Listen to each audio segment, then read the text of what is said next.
아질마, 저 너무 추워 여기. 한겨울 새벽 고가도로 아래 구두 수성공 윤경은 떨리는 손으로 아이에게 손을 내밀었습니다.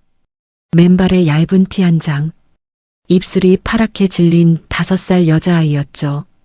한 달 전 친딸을 잃고 우울증에 시달리고 윤경도 고가도로에 죽으러 온 거였습니다.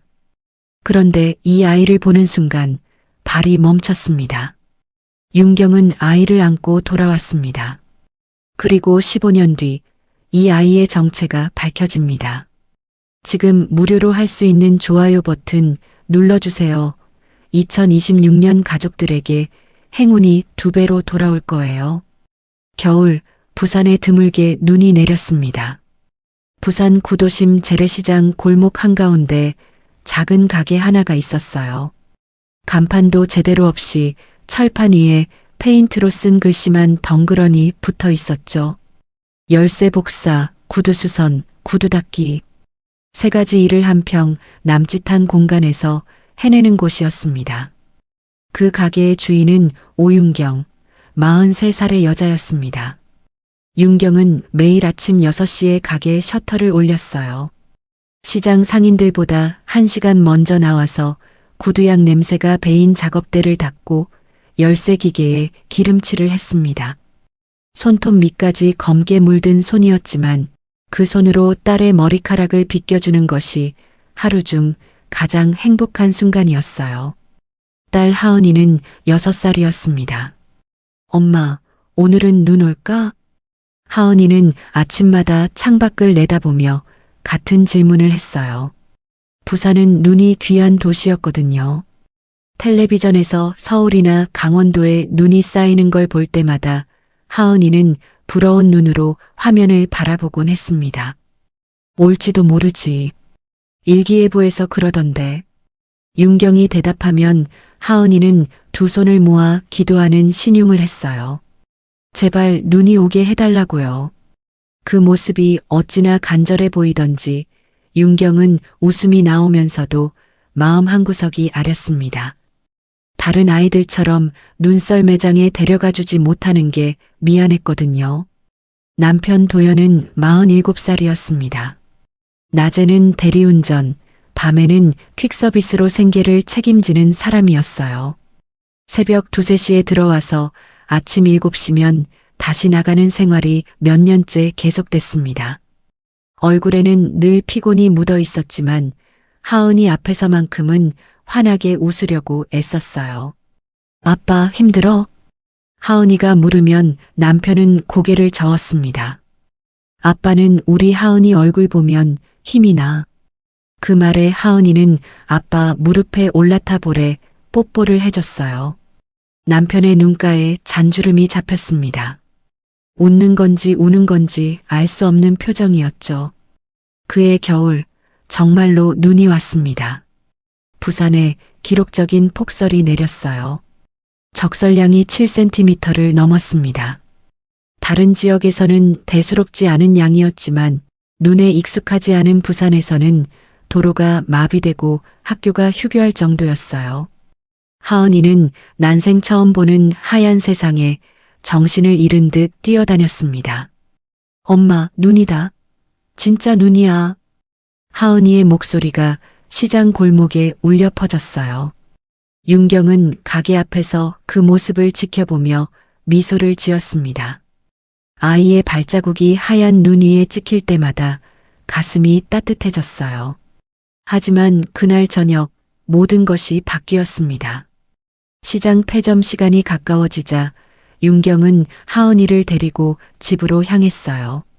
눈은 더 내리지 않았지만 낮에 녹았던 눈이 밤, 추위에 다시 얼어붙으면서 길 전체가 빙판으로 변해 있었습니다. 가로등 불빛 아래로 반짝이는 얼음이 마치 유리처럼 보였어요. 엄마 미끄러워. 하은이가 윤경의 손을 꼭 잡았습니다. 작고 차가운 손이었어요. 윤경은 아이의 손을 더 세게 쥐었습니다.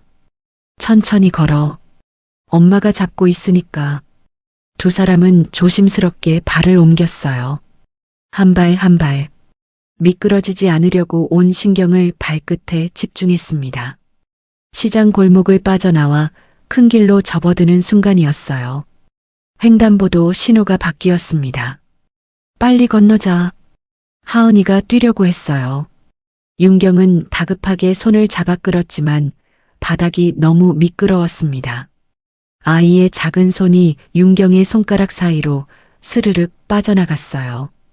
그 순간이 영원처럼 길게 느껴졌습니다. 하은이의 발이 빙판에서 미끄러졌어요. 몸이 공중으로 떴다가 그대로 뒤로 넘어졌습니다. 아이의 뒤통수가 단단하게 얼어붙은 아스팔트에 부딪히는 둔탁한 소리가 골목에 울렸어요. 하은아. 윤경의 비명이 터져 나왔습니다. 무릎을 꿇고 아이를 안아 올렸어요. 하은이의 눈은 감겨 있었고 입술이 파랗게 질려가고 있었습니다. 뒤통수에서 흘러나온 피가 하얀 눈 위로 번지기 시작했어요. 살려주세요. 누구 없어요. 윤경은 미친 듯이 소리쳤습니다. 지나가던 사람들이 달려왔고 누군가 119에 전화를 걸었어요. 구급차가 오기까지 10여 분이 걸렸지만 윤경에게는 몇 시간처럼 느껴졌습니다. 아이를 안은 채 기도하고 울고 또 기도했어요. 하은이는 병원에서 사흘을 버텼습니다. 의사들은 최선을 다했지만 뇌출혈이 너무 심했어요. 셋째 날 새벽 하은이의 심장이 멈췄습니다. 6해 짧은 생을 마감한 것이죠. 장례식장에서 윤경은 한마디도 하지 못했습니다. 하얀 국화꽃에 둘러싸인 작은 관을 바라보면서도 눈물이 나오지 않았어요. 울어야 하는데, 소리를 내야 하는데 목구멍이 막힌 것처럼 아무것도 나오지 않았습니다. 손만 계속 떨렸어요. 내가 손을 놓쳤다. 그 생각만 머릿속을 맴돌았습니다. 남편이 윤경의 어깨를 감싸 안았지만 윤경은 그 손길조차 느끼지 못했어요. 몸은 거기 있었지만 마음은 이미 어딘가 멀리 가버린 것 같았습니다. 장례가 끝난 후 윤경은 가게로 돌아왔습니다. 셔터를 올리고 작업대 앞에 앉았어요. 손님이 맡기고 간 구두가 그대로 놓여 있었습니다. 윤경은 구두약통을 열었지만 손이 너무 떨려서 뚜껑을 잡을 수가 없었어요. 소를 집어 들었다가 떨어뜨렸고 열쇠 기계를 켜려다가 스위치를 못 찾았습니다. 괜찮아요? 지나가던 옆 가게 상인이 물었어요. 윤경은 고개만 끄덕였습니다. 괜찮지 않았지만 그 말을 입 밖으로 내는 것조차 힘들었거든요. 며칠이 지나자 시장 사람들의 위로도 줄어들었습니다. 처음에는 과일도 가져다 주고 밥도 챙겨주던 사람들이 슬슬 발길을 끊기 시작했어요. 대신 수군거림이 시작됐습니다. 빙판길에서 애손을 놓쳤대. 그러니까 엄마가 잘 잡고 있었어야지. 불쌍하긴 한데 결국 본인 책임 아니야? 그 말들이 윤경의 귀에 들려왔습니다. 사람들은 목소리를 낮췄지만 좁은 시장 골목에서는 모든 소리가 다 들렸어요. 윤경은 아무 대꾸도 하지 않았습니다. 반박할 말이 없었거든요. 맞는 말이니까. 내가 손을 놓쳤으니까. 내 탓이니까. 남편은 아내를 지키려고 애썼습니다. 여보, 밥 좀 먹어. 이틀째 아무것도 안 먹었잖아. 남편이 숟가락을 내밀어도 윤경은 고개를 저었어요. 입안에 음식을 넣어도 맛이 느껴지지 않았고 삼키는 것조차 고통이었습니다. 당신 탓 아니야. 사고였어, 사고. 남편이 아무리 말해도 윤경의 마음에는 닿지 않았어요. 윤경은 스스로를 용서할 수 없었습니다. 하은이가 태어났을 때 했던 약속, 평생 지켜주겠다던 약속을 지키지 못했으니까요. 어느 날 새벽 윤경은 눈을 떴습니다. 시계를 보니 새벽 4시였어요. 옆에서 남편이 골아떨어져 있었습니다. 밤새 대리운전을 하고 들어와서 옷도 못 벗은 채 잠든 거였어요. 피곤해 절은 남편의 얼굴을 보다가 윤경은 조용히 일어났습니다. 발소리를 죽이며 현관문을 나섰어요. 바깥 공기가 살을 애는 듯 차가웠습니다. 며칠 전 내린 눈은 대부분 녹았지만 그늘진 곳에는 아직 하얀 눈이 남아 있었어요. 윤경은 그 눈을 밟으며 걸었습니다. 아무 생각 없이, 아무 목적 없이 그냥 발이 이끄는 대로 걸었어요. 한참을 걷다 보니 고가도로 앞에 다다랐습니다. 계단을 올랐어요. 한 칸, 두 칸, 세 칸. 숨이 가빠졌지만 멈추지 않았습니다. 꼭대기에 도착하자 차가운 바람이 얼굴을 때렸어요. 이른 새벽이라 지나가는 차도 거의 없었습니다. 윤경은 난간으로 다가갔습니다. 아래를 내려다봤어요. 어둠 속에서 희미하게 아스팔트가 보였습니다. 높이가 제법 됐어요. 여기서 떨어지면 다 끝나겠지. 하은이한테 미안하다고 직접 말할 수 있겠지. 양손으로 난간을 잡았습니다. 차가운 철봉이 손바닥에 닿았어요. 올라서면 되는 거였습니다. 그렇게 어려운 일이 아니었어요. 하지만 몸이 움직이지 않았습니다. 무서워서가 아니었어요. 그냥 몸이 얼어붙은 것처럼 굳어버렸습니다. 그때 무언가가 눈에 들어왔습니다. 어둠 속에서 작은 그림자 하나가 움직이고 있었어요. 윤경은 눈을 비볐습니다. 환각인가 싶었거든요. 하지만 아니었어요. 분명히 뭔가 있었습니다. 고가도로 아래쪽 가로등 불빛조차 닿지 않는 어두운 구석에서 뭔가가 떨고 있었어요. 윤경은 천천히 난간에서 손을 뗐습니다. 다시 계단을 내려갔어요. 발걸음이 점점 빨라졌습니다. 그림자가 보이던 곳으로 다가가자 윤경의 눈이 크게 떠졌어요. 아이였습니다. 여자아이였어요.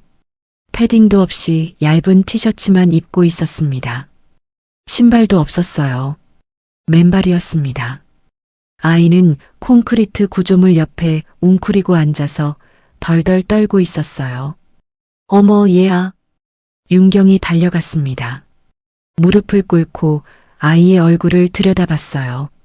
입술이 파랗게 질려 있었고 피부는 창백하다 못해 투명해 보였습니다. 손을 잡아보니 얼음처럼 차가웠어요. 너 왜 여기 있어? 어디서 왔어? 아이는 대답하지 못했습니다. 이가 부딪히는 소리만 났어요. 추위에 말도 제대로 나오지 않는 거였죠. 윤경은 입고 있던 외투를 벗어 아이를 감쌌습니다. 일단 따뜻한 데로 가자. 응? 걸을 수 있어? 아이가 고개를 끄덕였지만 일어서려다 그대로 주저앉았어요.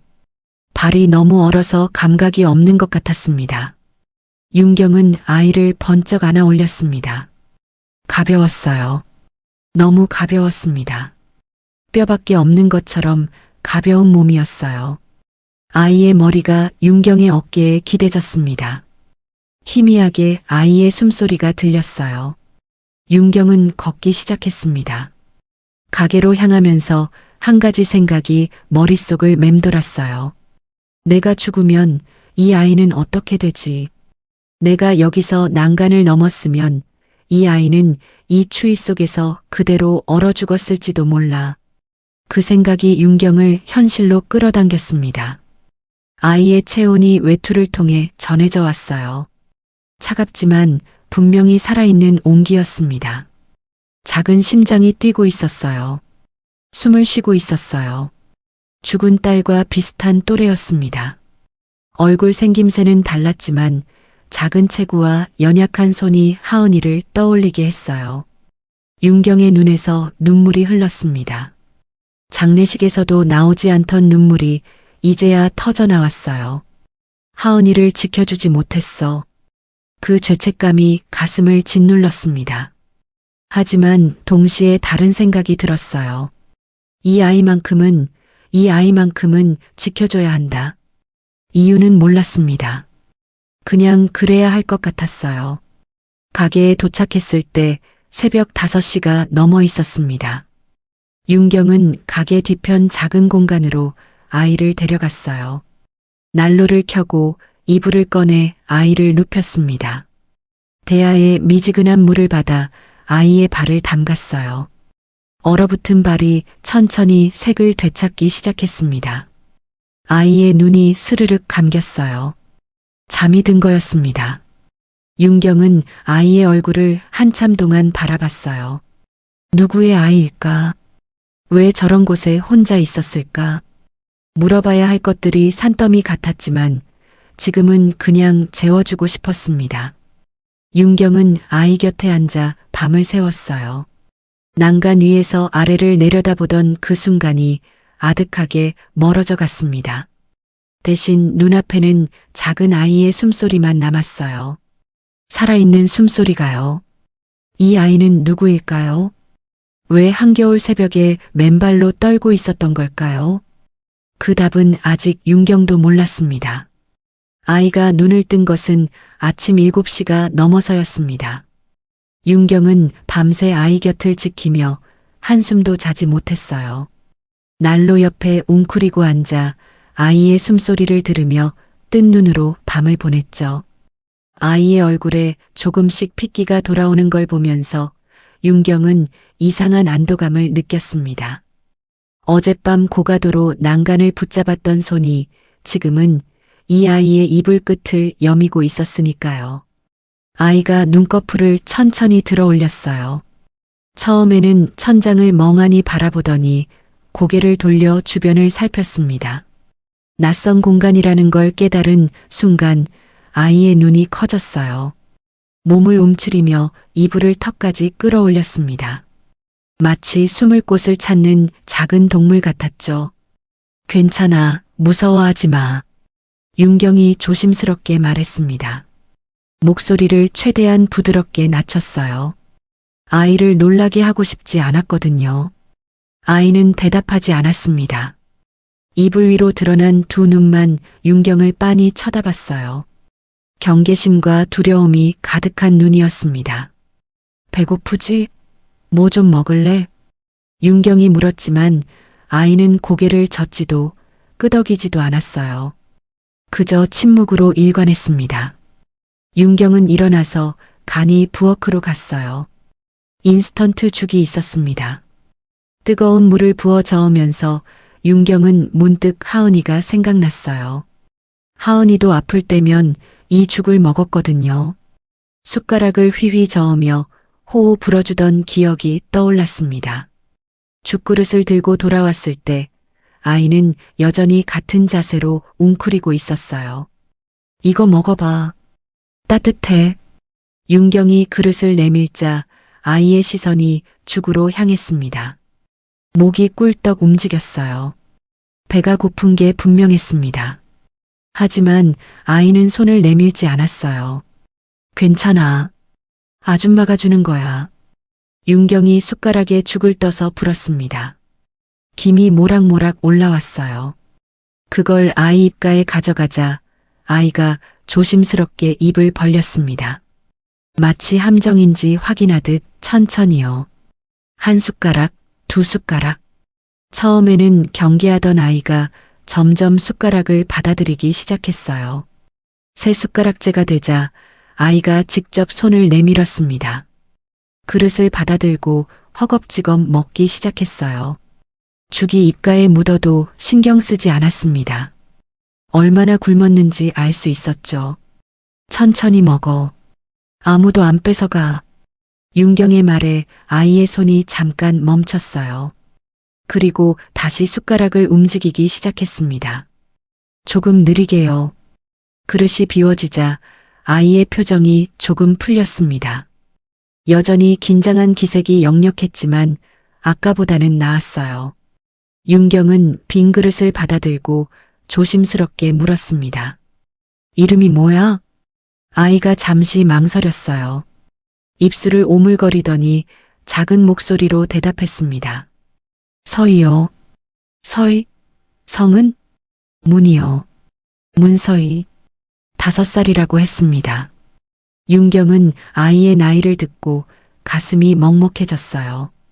하은이보다 1살 어렸습니다. 서희야, 엄마 아빠는 어디 계셔? 그 질문에 아이의 표정이 굳었습니다. 고개를 푹 숙이더니 이불 끝을 만지작거렸어요. 한참을 침묵하다가 아이가 입을 열었습니다. 몰라요. 몰라. 엄마 아빠 얼굴 기억 안 나? 아이가 고개를 저었어요. 모른다기보다는 대답하고 싶지 않다는 표정이었습니다. 윤경은 더 캐묻지 않았어요. 아이가 힘들어하는 게 보였거든요. 그럼 어디서 왔어? 어젯밤에 왜 거기 있었어? 아이의 어깨가 움츠러들었습니다. 손가락이 이불을 꼭 쥐었어요. 떨리는 목소리가 흘러나왔습니다. 보육원에서 도망쳤어요. 보육원? 문서희란 이름도 보육원에서 지어준 이름이라고 했습니다. 네. 다시 가기 싫어요. 제발 보내지 마세요. 아이의 눈에 금세 눈물이 고였습니다.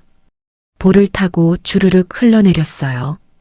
울음소리는 내지 않았습니다. 소리 없이 우는 법을 배운 아이 같았어요. 그 모습이 윤경의 심장을 찔렀습니다. 울지 마. 안 보내. 말이 먼저 튀어나왔습니다. 생각보다 입이 빨랐어요. 윤경은 자신도 모르게 아이의 손을 잡았습니다. 차갑고 작은 손이었어요.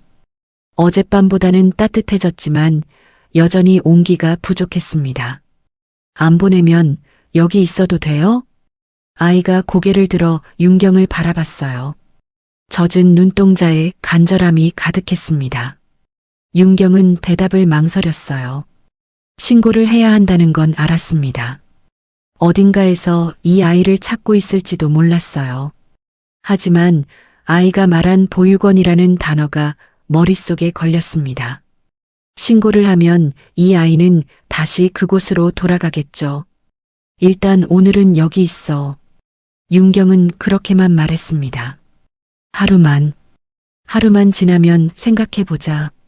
스스로에게 그렇게 말했어요. 하지만 마음은 이미 기울어 있었습니다. 그날 저녁 남편이 들어왔습니다. 새벽 대리운전을 마치고 잠깐 눈을 붙인 뒤 퀵서비스를 나갔던 남편이었어요. 지친 얼굴로 현관문을 열고 들어오다가 가게 뒤편에서 낯선 아이를 발견하고 굳어버렸습니다.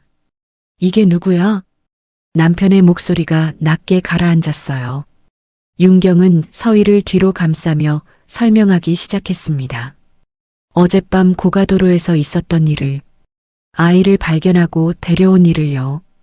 자신이 그 시간에 왜 거기 있었는지는 말하지 않았습니다. 남편의 표정이 복잡하게 변했어요. 신고해야지. 실종 아동일 수도 있잖아. 보육원에서 도망쳤대요. 신고하면 다시 거기로 보내질 거예요. 그게 우리가 상관할 일이야? 당장 경찰에 연락해.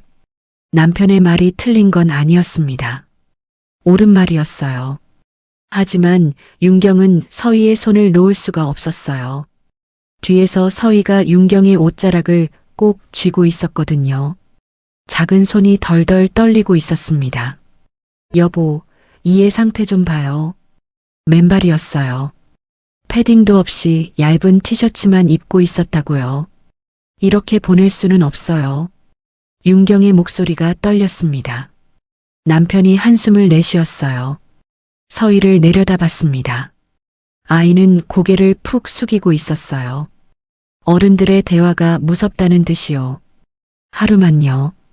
하루만 재우고 내일 생각해요. 윤경이 간청했습니다. 남편은 한참을 침묵했어요. 시선이 서희의 발로 향했습니다. 동상 직전이었던 발이 빨갛게 부어 있었어요. 남편의 미간이 찌푸려졌다가 풀렸습니다. 하루만이다. 내일은 방법을 찾아. 그 말을 남기고 남편은 안방으로 들어갔어요. 윤경은 가슴을 쓸어내렸습니다. 서희의 손을 잡아주었어요. 오늘은 여기서 자. 내일 또 이야기하자.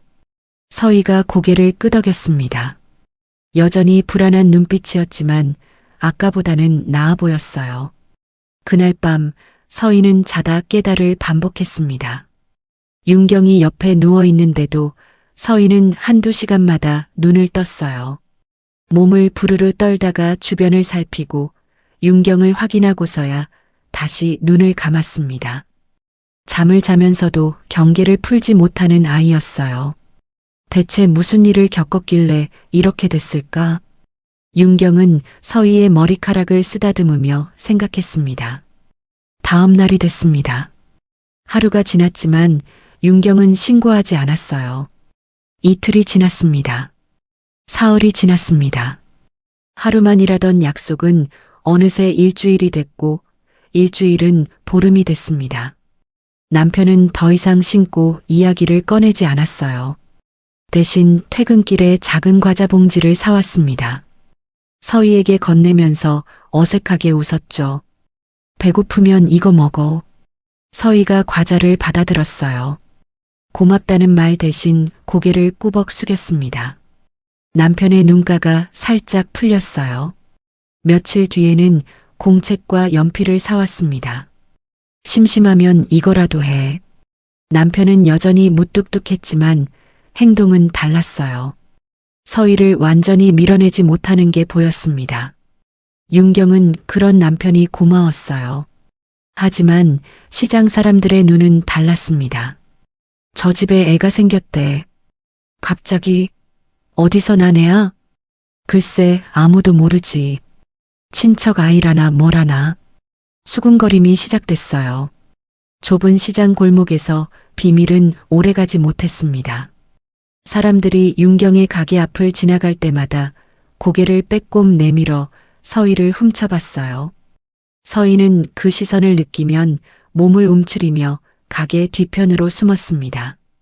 윤경 씨, 저 애 어디서 났어요? 옆 가게 아주머니가 대놓고 물었습니다. 윤경은 대답을 피했어요. 아, 그냥 잠깐 맡은 아이예요. 잠깐? 벌써 보름 됐잖아. 조금 있으면 데려갈 거예요. 거짓말이었습니다. 데려갈 사람 같은 건 없었어요. 윤경은 설명하지 못했습니다. 설명할수록 복잡해질 것 같았거든요. 신고도 안 하고 남의 아이를 데리고 있다는 게 밝혀지면 어떻게 될지 무서웠어요. 회피는 오해를 키웠습니다. 유기된 애 주워온 거 아니야? 아니면 어디서 훔쳐왔거나. 하은이 잃고 정신이 나갔나 봐. 그 말들이 윤경의 귀에 들려왔어요. 가슴이 칼로 베이는 것 같았습니다. 하지만 윤경은 반박하지 않았어요. 반박하려면 진실을 말해야 했고 진실을 말하면 서희를 잃을 것 같았거든요. 서희는 여전히 말수가 적었습니다. 질문을 받으면 몸이 굳어버렸어요. 눈을 내리깔고 손가락을 만지작거렸죠. 대답을 해도 한두 마디가 전부였습니다. 윤경은 억지로 말을 시키지 않았어요. 기다리기로 했습니다. 어느 날 밤 서희가 먼저 말을 걸어왔습니다. 아줌마, 응? 저 여기 있어도 돼요? 진짜로? 서희의 목소리가 떨리고 있었어요. 윤경은 이불을 덮어주며 대답했습니다. 그래, 있어도 돼. 언제까지요? 그 질문에 윤경은 말문이 막혔어요. 언제까지? 대답할 수 없었습니다. 하루만이라고 했던 게 벌써 한 달이 다 되어가고 있었거든요. 그건 나도 몰라. 솔직하게 말했습니다. 서희의 눈이 흔들렸어요. 불안해하는 게 보였습니다. 윤경은 서희의 손을 잡았어요. 근데 오늘은 여기 있어. 내일도 여기 있어. 모레도. 서희가 고개를 끄덕였습니다. 그리고 처음으로 윤경의 손을 꼭 쥐었어요. 작고 여린 손이었지만 그 힘이 윤경에게 전해졌습니다. 윤경은 그날 밤 잠이 오지 않았어요. 서희의 잠든 얼굴을 바라보며 생각했습니다. 신고를 해야 할까? 아니면 이대로 두어야 할까? 정답을 알 수 없었어요. 다만 한 가지는 확실했습니다. 이 아이를 잃고 싶지 않다는 것. 하은이를 잃은 죄책감이 윤경을 짓눌렀지만 서희를 보면 조금씩 숨을 쉴 수 있었어요. 이 아이만큼은 지켜야겠다는 생각이 뿌리를 내리고 있었습니다. 왜 신고를 하지 않았을까요? 윤경 자신도 명확하게 설명할 수 없었어요. 다만 신고를 하면 서희가 다시 보육원으로 돌아갈 것이고 그곳에서 또 도망치려 할 것이고 다음번에는 이렇게 운 좋게 누군가를 만나지 못할 수도 있다는 생각이 들었습니다. 그리고 솔직히 윤경 자신을 위해서이기도 했어요. 하은이가 떠난 뒤 텅 빈 자리를 서희가 채워주고 있었거든요. 대신할 수는 없었지만 그래도 숨을 쉴 이유가 생겼습니다. 서희의 정체가 무엇인지, 왜 보육원에 있었는지, 부모는 어디에 있는지 윤경은 묻지 않았어요. 알고 싶지 않은 건 아니었지만 지금은 그냥 이대로가 좋았습니다. 그렇게 겨울이 지나가고 있었습니다. 봄이 왔습니다. 서희가 윤경의 가게에 머문 지 어느덧 석 달이 넘었어요. 처음에는 하루만, 이틀만 하던 것이 일주일이 되고 한 달이 되고 이제는 계절이 바뀌었습니다. 누구도 입 밖으로 꺼내지 않았지만 서희는 이미 이 가게의 일부가 되어 있었어요. 윤경과 남편은 서희를 임시라고 불렀습니다. 임시로 맡은 거야. 언젠가는 방법을 찾아야지. 그렇게 말하면서도 두 사람의 행동은 달랐어요. 남편은 퇴근길에 서희가 좋아하는 딸기 우유를 사왔고 윤경은 서희의 옷이 작아지면 시장 옷가게에서 새 옷을 골랐습니다. 임시라는 말과는 어울리지 않는 일상이 쌓여갔죠. 남편은 서희에게 유독 다정했습니다. 서희야, 이리 와봐. 이거 먹어봐. 저녁에 들어오면 항상 뭔가를 손에 들고 있었어요. 어떤 날은 붕어빵이었고 어떤 날은 호떡이었습니다. 서희가 받아들면 남편의 피곤한 얼굴에 미소가 번졌어요. 하은이가 살아있을 때와 비슷한 표정이었습니다. 윤경은 그 모습을 볼 때마다 가슴이 먹먹해졌어요. 하지만 윤경 자신은 서희에게 쉽게 다가가지 못했습니다. 불안했거든요. 이 아이가 언제 사라질지 모른다는 생각이 늘 머릿속에 있었어요. 경찰이 찾아올 수도 있고 보육원에서 연락이 올 수도 있었습니다. 그래서 윤경은 서희를 조용히 지켜보기만 했어요. 너무 가까워지면 잃었을 때 더 아플 것 같았거든요. 서희는 여전히 말수가 적었습니다. 질문을 받으면 고개를 끄덕이거나 짧게 대답했어요. 하지만 예전처럼 몸이 굳어버리지는 않았습니다. 조금씩, 아주 조금씩 긴장이 풀리고 있었죠. 밤에 자다 깨는 횟수도 줄었고 윤경의 얼굴을 볼 때 눈을 피하지 않게 됐습니다. 서희가 가장 좋아하는 장소는 가게 구석이었어요. 구두수선 재료들이 쌓여있는 선반 옆 작은 의자 하나가 놓인 자리였습니다. 서희는 거기 앉아서 윤경이 일하는 모습을 지켜봤어요. 낡은 구두가 윤경의 손을 거쳐 새 것처럼 변하는 과정을 눈을 반짝이며 바라봤습니다. 어느 날 윤경이 서희에게 공책을 건넸습니다. 심심하면 이거라도 해. 남편이 사다 준 공책이었어요. 서희가 공책을 받아들고 한참을 바라봤습니다. 그러더니 가게 구석으로 가서 뭔가를 그리기 시작했어요. 윤경은 손님 구두를 닦으면서 힐끗힐끗 서희를 봤습니다. 서희가 그린 것은 신발이었습니다. 구두, 운동화, 샌들. 가게에 들어오는 신발들을 보고 그린 것 같았어요. 삐뚤빼뚤한 선이었지만 형태는 제법 또렷했습니다. 윤경은 그 그림을 보고 조금 놀랐어요. 잘 그리네. 무심코 내뱉은 말이었습니다.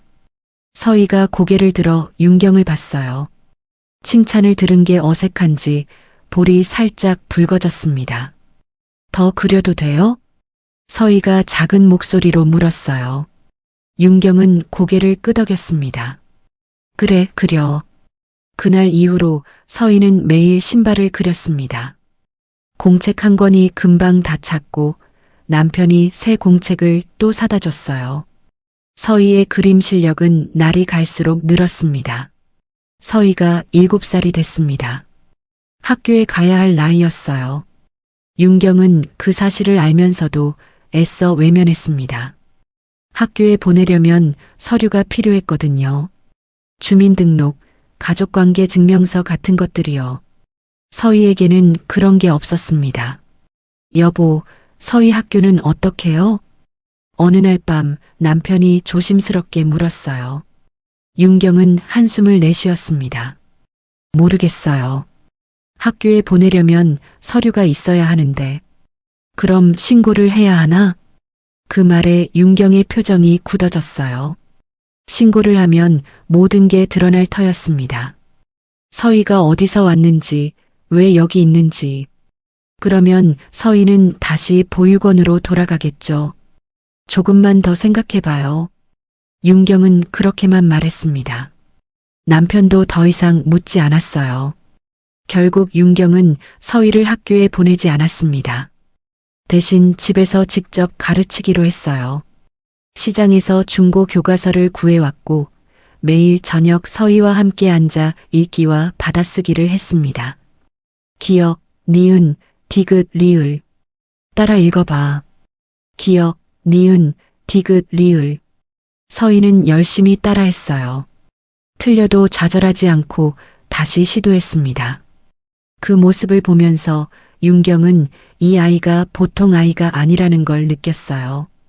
5살에 혼자 보육원을 빠져나올 만큼 용감하고 낯선 환경에서도 적응하려고 애쓰는 아이였습니다. 공부만은 놓치면 안 돼. 알겠지? 윤경이 말하면 서희는 진지하게 고개를 끄덕였어요. 네, 알겠어요. 남편은 서희를 위해 일을 더 늘렸습니다. 낮에는 대리운전, 밤에는 퀵서비스. 쉬는 날이 거의 없었어요. 몸이 힘들어 보였지만 남편은 불평하지 않았습니다. 서희만큼은 제대로 키우자. 우리가 못해준 거 이 아이한테는 해주자. 남편이 그렇게 말했을 때 윤경은 목이 메었어요. 하은이를 잃은 뒤로 남편이 이렇게 앞을 바라보며 말하는 건 처음이었거든요. 서희가 남편에게도 살아갈 이유가 되어주고 있다는 걸 알 수 있었습니다. 윤경의 방 한쪽에는 상자가 하나 있었습니다. 하은이의 사진이 든 상자였어요. 장례식 이후로 한 번도 열어보지 못했습니다. 사진을 보면 그날의 기억이 떠오를 것 같았거든요. 빙판길, 놓친 손, 하얀 눈 위로 번지던 피. 윤경은 그 상자를 옷장 깊숙이 밀어넣고 외면했어요. 어느 날 서희가 그 상자를 발견했습니다. 윤경이 가게에 있는 사이 서희가 방 청소를 하다가 옷장 구석에서 상자를 꺼낸 거였어요. 윤경이 돌아왔을 때 서희는 상자 앞에 앉아 있었습니다. 뚜껑은 열려 있었고 하은이의 사진이 보였어요. 윤경의 심장이 멎는 것 같았습니다. 서희야. 목소리가 떨렸어요. 서희가 고개를 들었습니다. 눈에 물음표가 가득했지만 아무것도 묻지 않았어요. 그냥 상자 뚜껑을 조용히 닫고 제자리에 돌려놓았습니다. 죄송해요, 아줌마. 서희가 작은 목소리로 말했어요. 윤경은 대답하지 못했습니다. 서희가 묻지 않는다는 게 오히려 더 마음 아팠어요. 7살짜리 아이가 묻는 게 금기라는 걸 이미 알고 있었거든요. 그게 윤경의 가슴을 쥐어짰습니다. 시장 사람들의 수군거림은 여전했습니다. 저 집에 있는 애 아직도 안 데려갔대. 대체 뭐야? 친척도 아니라면서. 이상하지 않아? 뭔가 있는 거 아니야? 소문은 점점 커져갔어요. 윤경의 귀에도 들렸지만 해명할 수가 없었습니다. 해명하려면 진실을 말해야 했고 그러면 서희를 잃을 수 있었거든요. 그런 상황에서 남편이 나섰습니다. 우리 집 일에 왜 참견이야? 신경 끄쇼. 남편이 옆가게 아저씨에게 단호하게 말하는 걸 윤경이 봤어요. 평소에 과묵한 남편이었는데 이 일에 관해서만큼은 목소리가 컸습니다. 그 뒤로 대놓고 수군거리는 사람은 줄었어요. 물론 뒤에서 하는 말은 막을 수 없었지만요. 서희는 가난을 알고 있었습니다. 다른 아이들처럼 장난감을 사달라고 하거나 맛있는 걸 먹고 싶다고 투정하지 않았어요. 시장 골목에서 다른 아이들이 아이스크림을 먹는 걸 보면서도 눈길을 돌렸습니다. 서희야, 저거 먹고 싶어? 윤경이 물으면 서희는 고개를 저었어요. 아니요. 안 먹어도 돼요. 그 말이 진심인 건지 참는 건지 알 수 없었습니다. 윤경은 서희의 그런 모습이 대견하면서도 안쓰러웠어요. 서희가 가족이 된 지 거의 2년이 다 되어가고 있었어요. 서희는 8살이 됐고 키도 많이 자랐습니다. 더 이상 처음 만났을 때의 앙상한 모습이 아니었어요. 볼에 살이 붙었고 눈빛도 밝아졌습니다. 가족은 조용히 안정되어 가는 듯 보였습니다. 남편은 여전히 바빴지만 건강했고 윤경의 가게도 그럭저럭 돌아갔어요. 서희는 집에서 공부를 계속했고 신발 그림 실력은 날이 다르게 늘었습니다. 가게에 들어오는 손님들의 구두를 보면서 어떻게 하면 더 편할까, 어떻게 하면 더 예쁠까 고민하는 모습이었어요.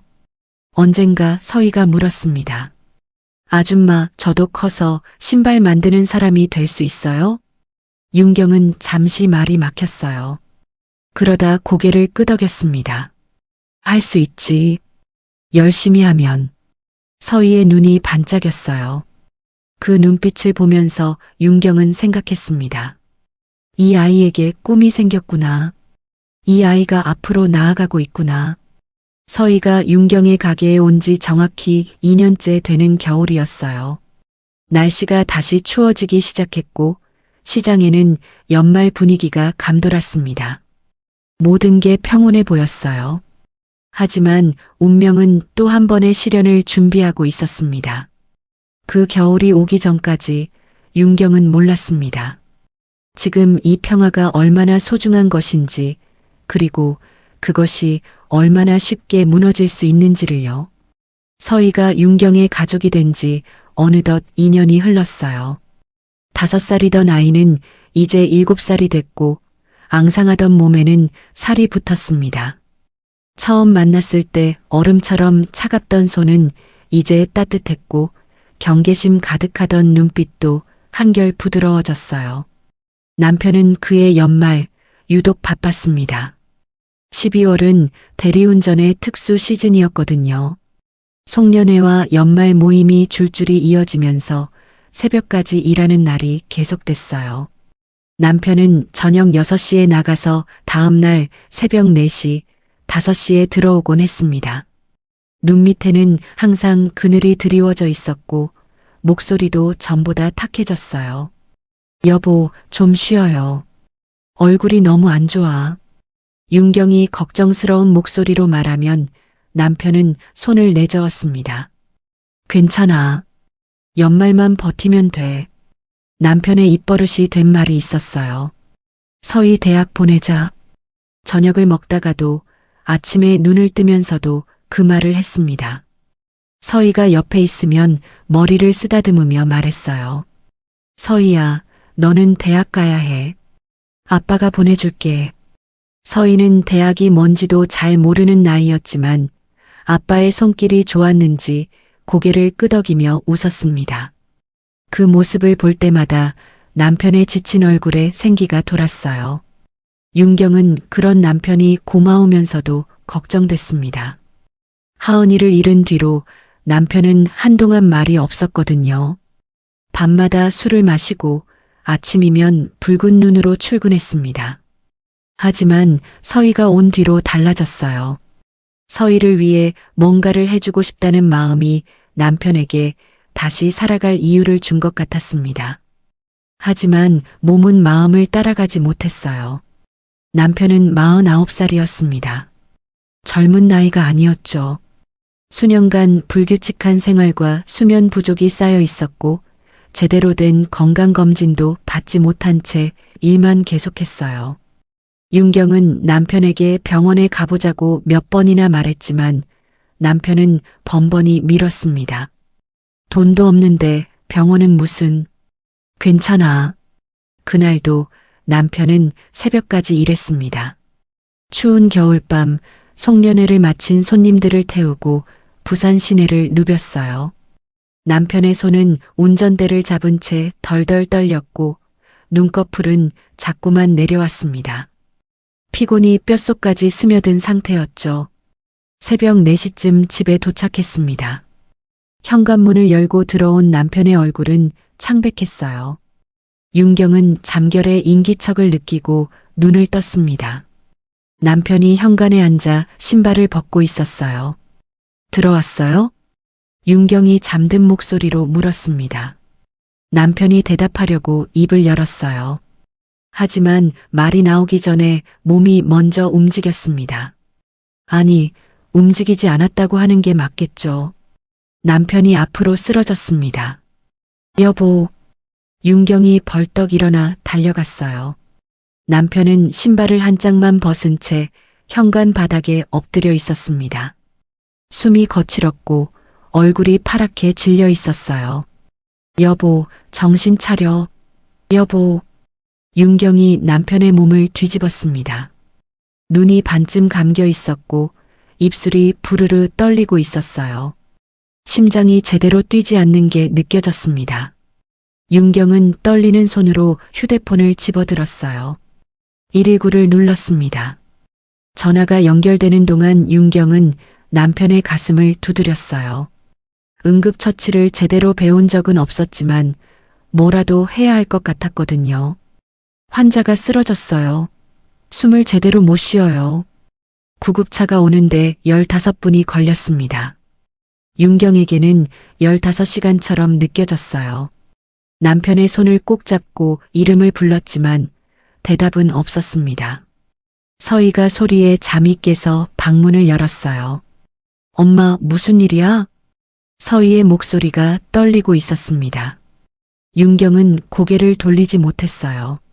서희에게 이 모습을 보여주고 싶지 않았지만 이미 늦었죠. 아빠가 많이 아파. 서희야, 거기 있어. 구급대원들이 도착해 남편을 들것에 실었습니다. 윤경은 서희의 손을 잡고 구급차에 함께 탔어요. 사이렌 소리가 새벽 거리에 울려 퍼졌습니다. 응급실에 도착한 건 새벽 5시 무렵이었어요. 의사들이 남편을 둘러싸고 분주하게 움직였습니다. 심폐소생술을 하고 제세동기를 가져오고 주사를 놓았어요. 윤경은 응급실 문 앞에서 서희를 안은 채 기다렸습니다. 1시간이 지났습니다. 2시간이 지났습니다. 날이 밝아올 무렵 의사가 윤경에게 다가왔어요. 의사의 표정이 굳어 있었습니다. 그 표정을 본 순간 윤경은 모든 걸 알았어요. 최선을 다했지만 회복되지 못했습니다. 의사의 말이 귀에 들렸지만 머리로는 이해되지 않았어요. 윤경은 그 자리에 주저앉았습니다. 다리에 힘이 풀렸거든요. 과로로 인한 심정지였습니다. 심장이 버티지 못한 거예요. 남편은 그렇게 떠났습니다. 49살. 서희를 대학에 보내겠다는 말을 남긴 채 신발 한 짝을 벗다 말고 가족을 위해 몸을 혹사하다가 그 몸이 먼저 무너져 버린 거였어요. 윤경은 하은이를 잃은 지 2년 만에 남편까지 잃었습니다. 장례식은 조촐했어요. 친척도 별로 없었고 시장 상인 몇 명이 문상을 왔을 뿐이었습니다. 남편의 영정사진 앞에 놓인 국화꽃 냄새가 코를 찔렀어요. 윤경은 눈물도 나오지 않았습니다. 너무 큰 충격을 받으면 눈물조차 마른다는 게 이런 걸까요? 서희는 장례식 내내 아무 말도 하지 않았어요. 검은 옷을 입고 구석에 앉아 있었습니다. 먹으라고 주는 밥도 먹지 않았고 말을 걸어도 고개만 끄덕였어요. 표정이 굳어 있었습니다. 장례 마지막 날 밤이었어요. 조문객들이 모두 돌아가고 윤경과 서희만 남았을 때 서희가 갑자기 무너졌습니다. 영정 사진 앞에 엎드려 울기 시작했어요. 소리 없이 울던 아이가 처음으로 소리를 내어 울었습니다. 내가 죽였어. 내가 아빠 죽였어. 서희의 입에서 나온 말에 윤경은 심장이 멈추는 것 같았어요. 뭐라고? 서희야, 무슨 소리야? 나 때문에 아빠가 더 일한 거잖아. 나 대학 보내려고. 내가 없었으면 아빠 안 죽었어. 서희가 바닥을 치며 울었습니다. 7살짜리 아이가 자책하는 모습이 윤경의 가슴을 찢었어요. 윤경은 서희를 끌어안았습니다. 아니야. 절대 내 탓 아니야. 내 탓이야. 내가 안 왔으면. 서희야, 들어. 아빠는 너 때문에 행복했어. 내가 와서 아빠가 다시 웃을 수 있었던 거야. 내 탓 아니야. 절대로. 윤경은 서희의 등을 쓰다듬으며 계속 말했습니다. 같은 말을 수십 번 반복했어요. 서희가 울음을 멈출 때까지 밤새도록. 하지만 서희의 죄책감은 쉽게 사라지지 않았습니다. 장례가 끝난 뒤에도 서희는 예전 같지 않았어요. 말수가 더 줄었고 웃는 일도 거의 없어졌습니다. 신발 그림을 그리던 공책도 한동안 펼치지 않았어요. 아이의 눈빛이 어두워졌습니다. 윤경은 서희가 걱정됐지만 자신도 버티기 힘든 상태였어요. 남편이 떠난 뒤 가게는 순식간에 벼랑 끝으로 몰렸습니다. 남편이 벌어오던 돈이 없어지니 생활이 막막해졌어요. 임대료는 밀리기 시작했고 거래처 외상값은 쌓여갔습니다. 열쇠 복사와 구두 수선만으로는 도저히 감당이 안 됐어요. 잠을 줄여 일하고 밥을 줄여 버텼습니다. 윤경의 몸무게가 눈에 띄게 줄었어요. 얼굴에 핏기가 사라졌고 손은 갈라지고 터졌습니다. 그래도 가게를 닫을 수는 없었어요. 이 가게가 없으면 서희와 함께 길거리로 나앉아야 했거든요. 어느 날 밤 윤경은 남편이 마지막으로 신었던 구두를 바라봤습니다. 현관에 벗어둔 채 그대로였어요. 낡고 다른 구두. 앞코가 까졌고 뒤축은 한쪽이 닳아 있었습니다. 남편이 얼마나 많이 걸었는지, 얼마나 많이 뛰었는지 구두가 말해주고 있었어요. 윤경은 그 구두를 상자에 넣어 옷장 깊숙이 밀어 넣었습니다. 볼 때마다 가슴이 아팠거든요. 하지만 버릴 수는 없었어요. 남편이 마지막까지 신었던 물건이니까 언젠가는 꺼내볼 수 있을 거라고 생각했습니다. 내가 무너지면 서희는 끝이다. 윤경은 스스로에게 그렇게 말했어요. 지금 여기서 주저앉으면 안 됐습니다. 하은이도 잃고 남편도 잃었지만 서희가 있었어요. 서희를 지켜야 했습니다. 윤경의 마음속에 새로운 단어가 자리 잡았습니다. 독립. 서희가 혼자서도 살아갈 수 있게 만들어줘야 했어요. 내가 언제 또 어떻게 될지 모르니까. 이 세상에서 누구도 영원하지 않다는 걸 윤경은 뼈저리게 알았거든요. 남편의 영정사진을 서랍 속에 넣으면서 윤경은 다짐했습니다. 버티자. 어떻게든 버티자. 서희가 홀로 설 수 있을 때까지. 바깥에는 다시 눈이 내리고 있었어요. 2년 전 하은이를 잃었던 그날처럼, 남편을 처음 만났던 그 겨울처럼, 부산의 겨울은 유난히 춥고 잔인했습니다. 하지만 윤경은 이번에는 무너지지 않기로 했어요. 서희가 있으니까요. 서희를 위해서라도. 남편이 떠난 지 석 달이 지났습니다. 윤경은 매일 새벽 5시에 눈을 떴어요. 아니, 눈을 뜬다기보다는 제대로 잠을 자지 못했다는 게 맞겠죠. 남편이 없는 방은 너무 넓고 차가웠습니다. 옆자리가 비어 있다는 사실이 매일 밤 윤경을 짓눌렀어요. 하지만 슬퍼할 시간이 없었습니다. 남편이 떠나고 나서야 윤경은 깨달았어요. 그동안 얼마나 많은 것을 남편에게 기대고 있었는지를요. 대리운전과 퀵서비스로 벌어오던 수입이 사라지자 생활이 순식간에 무너졌습니다. 가게 임대료는 2달째 밀렸고 거래처 외상값은 눈덩이처럼 불어났어요. 구두 수선과 열쇠 복사만으로는 턱없이 부족했습니다. 윤경은 잠을 줄이고 일을 늘렸어요. 새벽에 일어나 가게 문을 열고 밤 10시까지 손님을 받았습니다. 점심도 거르는 날이 많았어요. 그래도 빚은 줄지 않았습니다. 이자가 원금을 따라잡았거든요. 서희는 그의 8살이었습니다. 학교에 가지 못하는 대신 집에서 공부를 계속했어요. 윤경이 사다 준 문제집을 풀고 혼자 책을 읽었습니다. 하지만 윤경이 가게에서 고군분투하는 모습을 매일 지켜보는 건 어린 서희에게도 무거운 짐이었어요. 어느 날 서희가 윤경에게 다가왔습니다. 엄마, 나도 도와줄게. 서희의 목소리는 작았지만 단호했어요. 윤경은 고개를 저었습니다. 넌 공부해. 이건 엄마가 할게. 아빠도 없는데 엄마 혼자 어떻게 해요? 나도 할 수 있어. 서희의 눈이 빨갛게 물들어 있었어요. 아빠가 돌아가신 뒤로 서희는 자주 그런 표정을 지었습니다. 죄책감과 슬픔이 뒤섞인 얼굴이었죠. 윤경은 한숨을 내쉬었습니다. 거절하고 싶었어요. 8살짜리 아이에게 일을 시키고 싶지 않았습니다. 하지만 현실은 냉혹했어요.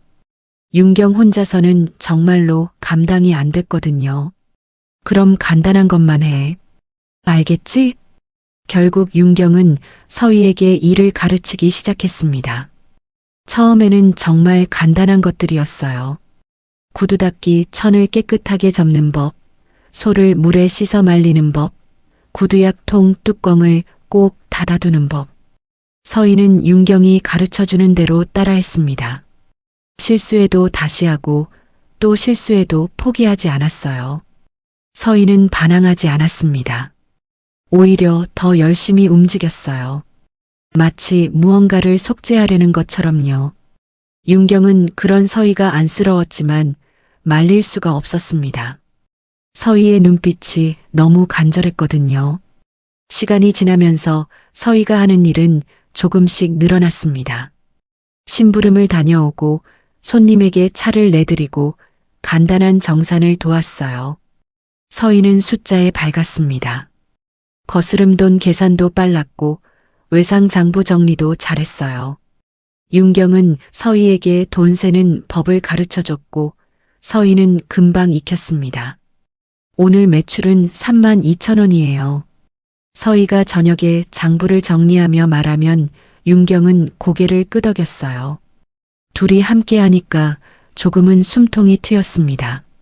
아주 조금이었지만요. 하지만 시장 사람들의 눈은 달랐습니다. 저것 봐. 애를 일꾼으로 만들었네. 남편 죽더니 애를 부려먹기 시작했어.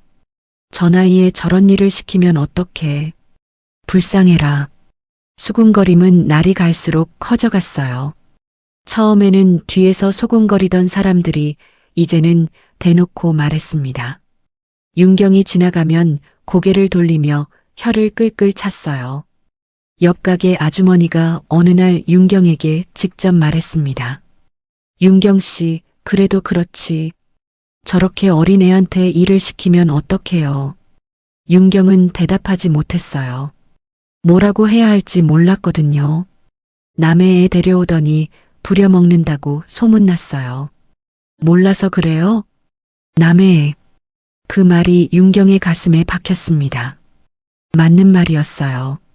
서희는 윤경이 낳은 아이가 아니었으니까. 하지만 그래서 더 억울했습니다. 서희를 부려먹으려고 데려온 게 아니었거든요. 윤경은 오해를 풀고 싶었습니다. 하지만 어떻게 설명해야 할지 막막했어요. 서희가 어디서 왔는지 말하면 모든 게 드러날 터였습니다. 그러면 서희가 다시 보육원으로 보내질 수도 있었어요. 아니면 더 복잡한 일이 생길 수도 있었죠. 설명할수록 서희가 위험해질 것 같았습니다. 그래서 윤경은 입을 다물었어요. 오해가 커지는 걸 알면서도 해명하지 않았습니다. 차라리 자신이 욕을 먹는 게 나았어요. 서희를 지키는 게 더 중요했거든요. 남들이 뭐라 하든 신경 쓰지 마. 윤경이 서희에게 말했습니다. 서희는 고개를 끄덕였어요. 저도 알아요. 사람들이 이상하게 봐요. 미안해. 엄마 때문에 내가 욕먹는 거야. 아니에요. 저는 괜찮아요. 서희의 목소리는 담담했습니다. 하지만 눈빛은 달랐어요. 어딘가 단단해진 것 같았습니다.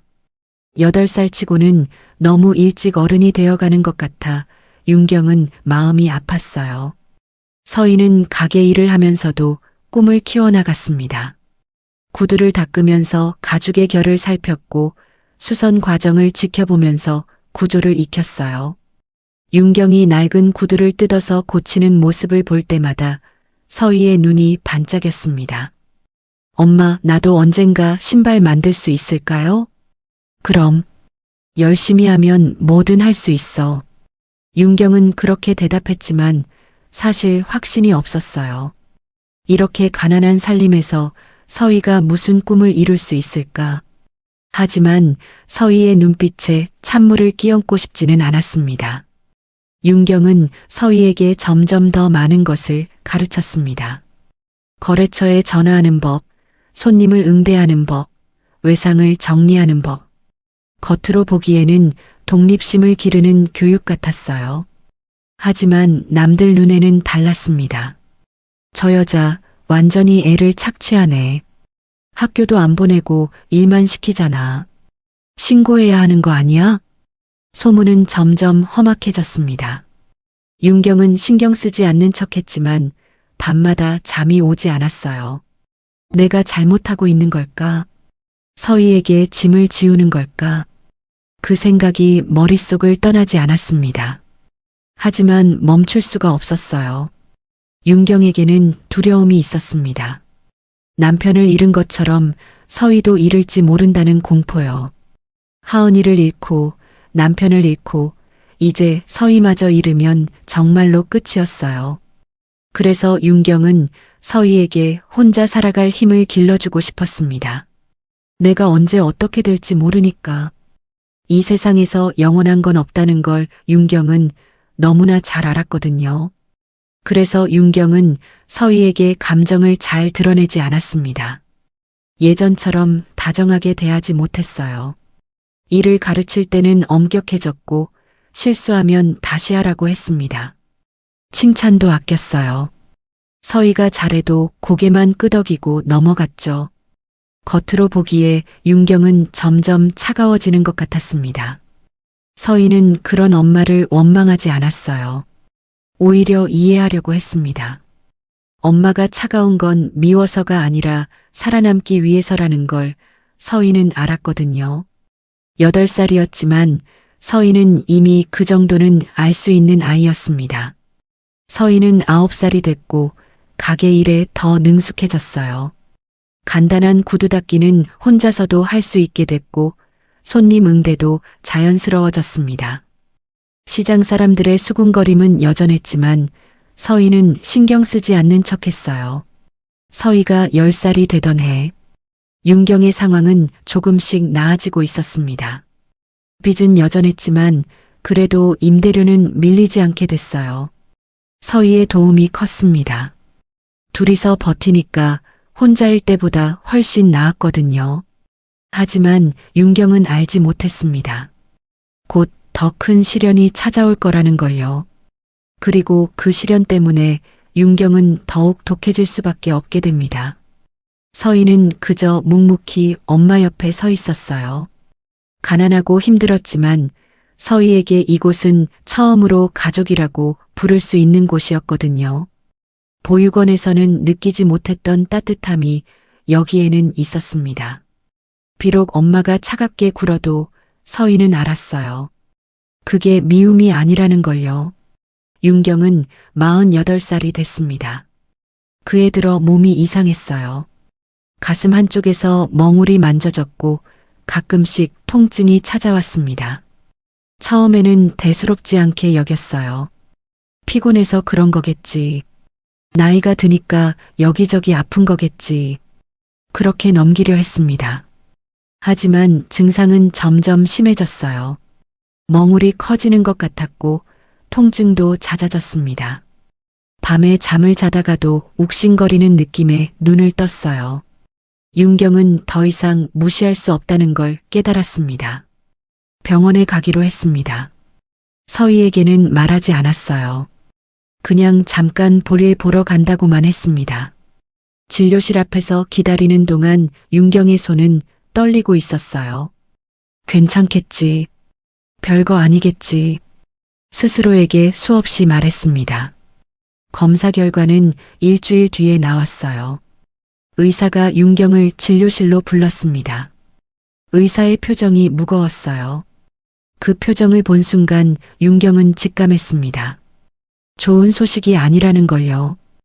유방암입니다. 의사의 말이 귀에 들렸지만 머리로는 이해되지 않았어요. 암. 그 단어가 너무 낯설었습니다. 다행히 초기 단계로 보입니다. 빨리 치료를 시작하면 좋은 결과를 기대할 수 있어요. 의사는 치료 일정과 비용에 대해 설명했습니다. 수술이 필요하고 그 후에 항암 치료를 받아야 했어요. 비용은 어마어마했습니다. 윤경이 몇 년을 일해도 모으기 힘든 금액이었죠. 그리고 더 큰 문제가 있었습니다. 치료를 받으려면 가게를 비워야 했어요. 수술 후 회복 기간, 항암 치료를 받는 동안의 부작용. 그 기간 동안 가게를 열 수 없으면 수입이 끊길 터였습니다. 그러면 서희와 함께 살 집도 먹을 밥도 없어질 수 있었어요. 윤경은 병원을 나와 한참을 걸었습니다. 다리가 후들거렸지만 멈출 수가 없었어요. 머릿속이 복잡했습니다. 암이라니. 이제 어떡하지? 서희는 어떡하고. 서희. 그 이름이 떠오르자 윤경의 가슴이 조여왔습니다. 서희는 그때 10살이었어요. 아직 어린아이였습니다. 만약 윤경이 쓰러지면, 만약 윤경이 죽으면 서희는 어떻게 될까요? 혼자 남는 거예요. 세상에 홀로 남겨지는 거였습니다. 친부모도 모르고 의지할 친척도 없는 서희가 이 세상에 혼자 남게 되는 거예요. 윤경은 결심했습니다. 서희에게 알리지 않기로요. 절대로. 서희가 걱정할 게 분명했어요. 아니, 걱정하는 정도가 아니라 무너질 수도 있었습니다. 아빠를 잃은 뒤로 서희의 마음은 여전히 불안정했거든요. 엄마까지 아프다는 걸 알면 서희의 마음이 어떻게 될지 윤경은 두려웠어요. 그날 이후로 윤경은 연기를 시작했습니다. 아픈 날에도 웃는 얼굴을 만들었어요. 통증이 찾아오면 이를 악물고 참았습니다. 서희 앞에서는 절대로 아픈 티를 내지 않았어요. 엄마, 안색이 안 좋아요. 서희가 걱정스러운 눈으로 물으면 윤경은 손을 내저었습니다. 감기 기운이 있어서 그래. 금방 나을 거야. 그 말을 수십 번, 수백 번 반복했어요. 감기, 몸살, 피곤. 핑계는 늘 같았습니다. 서희는 고개를 갸웃거렸지만 더 이상 묻지 않았어요. 하지만 몸은 거짓말을 하지 못했습니다. 어느 날 아침 윤경은 화장실에서 쓰러졌어요. 갑자기 어지러움이 밀려왔고 눈앞이 캄캄해지더니 그대로 주저앉았습니다. 이마가 세면대 모서리에 부딪혔어요. 피가 흘렀습니다. 엄마. 서희가 문을 두드렸어요. 윤경은 이를 악물고 일어났습니다. 휴지로 이마에 피를 닦고 거울을 봤어요. 창백한 얼굴이 보였습니다. 하지만 웃어야 했어요. 문을 열고 나갔습니다. 왜 그래? 무슨 일이야? 서희가 윤경의 이마를 봤어요. 눈이 커졌습니다. 엄마, 피나잖아요. 아, 이거? 세수하다가 미끄러졌어. 별거 아니야. 윤경은 웃어 보였습니다. 서희는 믿지 못하는 표정이었지만 윤경이 웃으니까 더 이상 묻지 않았어요. 윤경은 그날 이후로 더 조심했습니다. 쓰러지는 모습을 보여주면 안 됐거든요. 서희에게 들키면 안 됐습니다. 그래서 아프면 화장실 문을 잠그고 혼자 웅크렸어요. 통증이 지나갈 때까지 기다렸다가 웃는 얼굴로 나왔습니다. 내가 죽으면 서희는 혼자 남는다. 그 생각이 윤경을 지배했어요. 그래서 윤경은 서희를 더 훈련시키기로 했습니다. 혼자서도 살아갈 수 있도록요. 윤경은 서희에게 가게 운영의 핵심을 가르치기 시작했어요. 지금까지는 간단한 심부름과 정리정돈 정도였지만 이제는 달랐습니다. 손님을 응대하는 법, 구두 수선의 기초, 거래처와 통화하는 법, 하루 매출 정산하는 법. 서희가 이 가게를 혼자 운영할 수 있을 정도로요. 서희는 묵묵히 배웠습니다. 12살, 13살, 14살. 나이가 들수록 서희는 능숙해졌어요. 간단한 구두 수선은 혼자서도 할 수 있게 됐고 손님 응대도 자연스러워졌습니다. 윤경이 아플 때 가게를 맡길 수 있을 정도가 됐어요. 하지만 시장 사람들의 시선은 더 따가워졌습니다. 저것 봐. 완전히 애를 일꾼으로 만들었어. 학교도 안 보내고 일만 시키잖아. 저러면 안 되는 거 아니야? 불쌍해서 못 보겠어. 수군거림은 날이 갈수록 심해졌어요. 윤경은 알고 있었지만 신경 쓸 여유가 없었습니다. 살아남는 게 먼저였거든요. 서희는 엄마가 뭔가 숨기고 있다는 걸 느꼈습니다. 엄마의 얼굴이 점점 창백해지는 것도, 가끔씩 화장실에서 한참을 나오지 않는 것도, 약 봉지를 몰래 숨기는 것도 다 알았어요. 하지만 서희는 묻지 않았습니다. 묻는 게 두려웠거든요. 진실을 알면 무너질 것 같았습니다. 그래서 서희는 모른 척했어요. 엄마가 웃으면 함께 웃었고 엄마가 괜찮다고 하면 믿는 척했습니다. 서희는 학교 대신 검정고시를 준비했어요. 서류 문제 때문에 정규학교에 다니기 어려웠거든요. 윤경이 구해다 준 문제집으로 혼자 공부했고 16살에 중졸 검정고시를, 18살에 고졸 검정고시를 통과했습니다. 기술 교육도 받았어요. 야간에 운영하는 재화기술과정에 등록해서 구두 만드는 법을 제대로 배웠습니다. 어릴 때부터 엄마 곁에서 보고 자란 덕분에 손재주가 좋았어요. 선생님들도 서희의 재능을 인정했습니다. 서희의 꿈은 점점 구체화됐어요. 20살이 되면 큰 무대에 나가겠다. 제대로 된 신발 디자이너가 되겠다. 그래서 엄마를 편하게 해드리겠다. 서희는 밤마다 신발 디자인을 스케치하며 그 꿈을 키워나갔습니다. 서희가 윤경의 가족이 된 지 14년이 지났어요.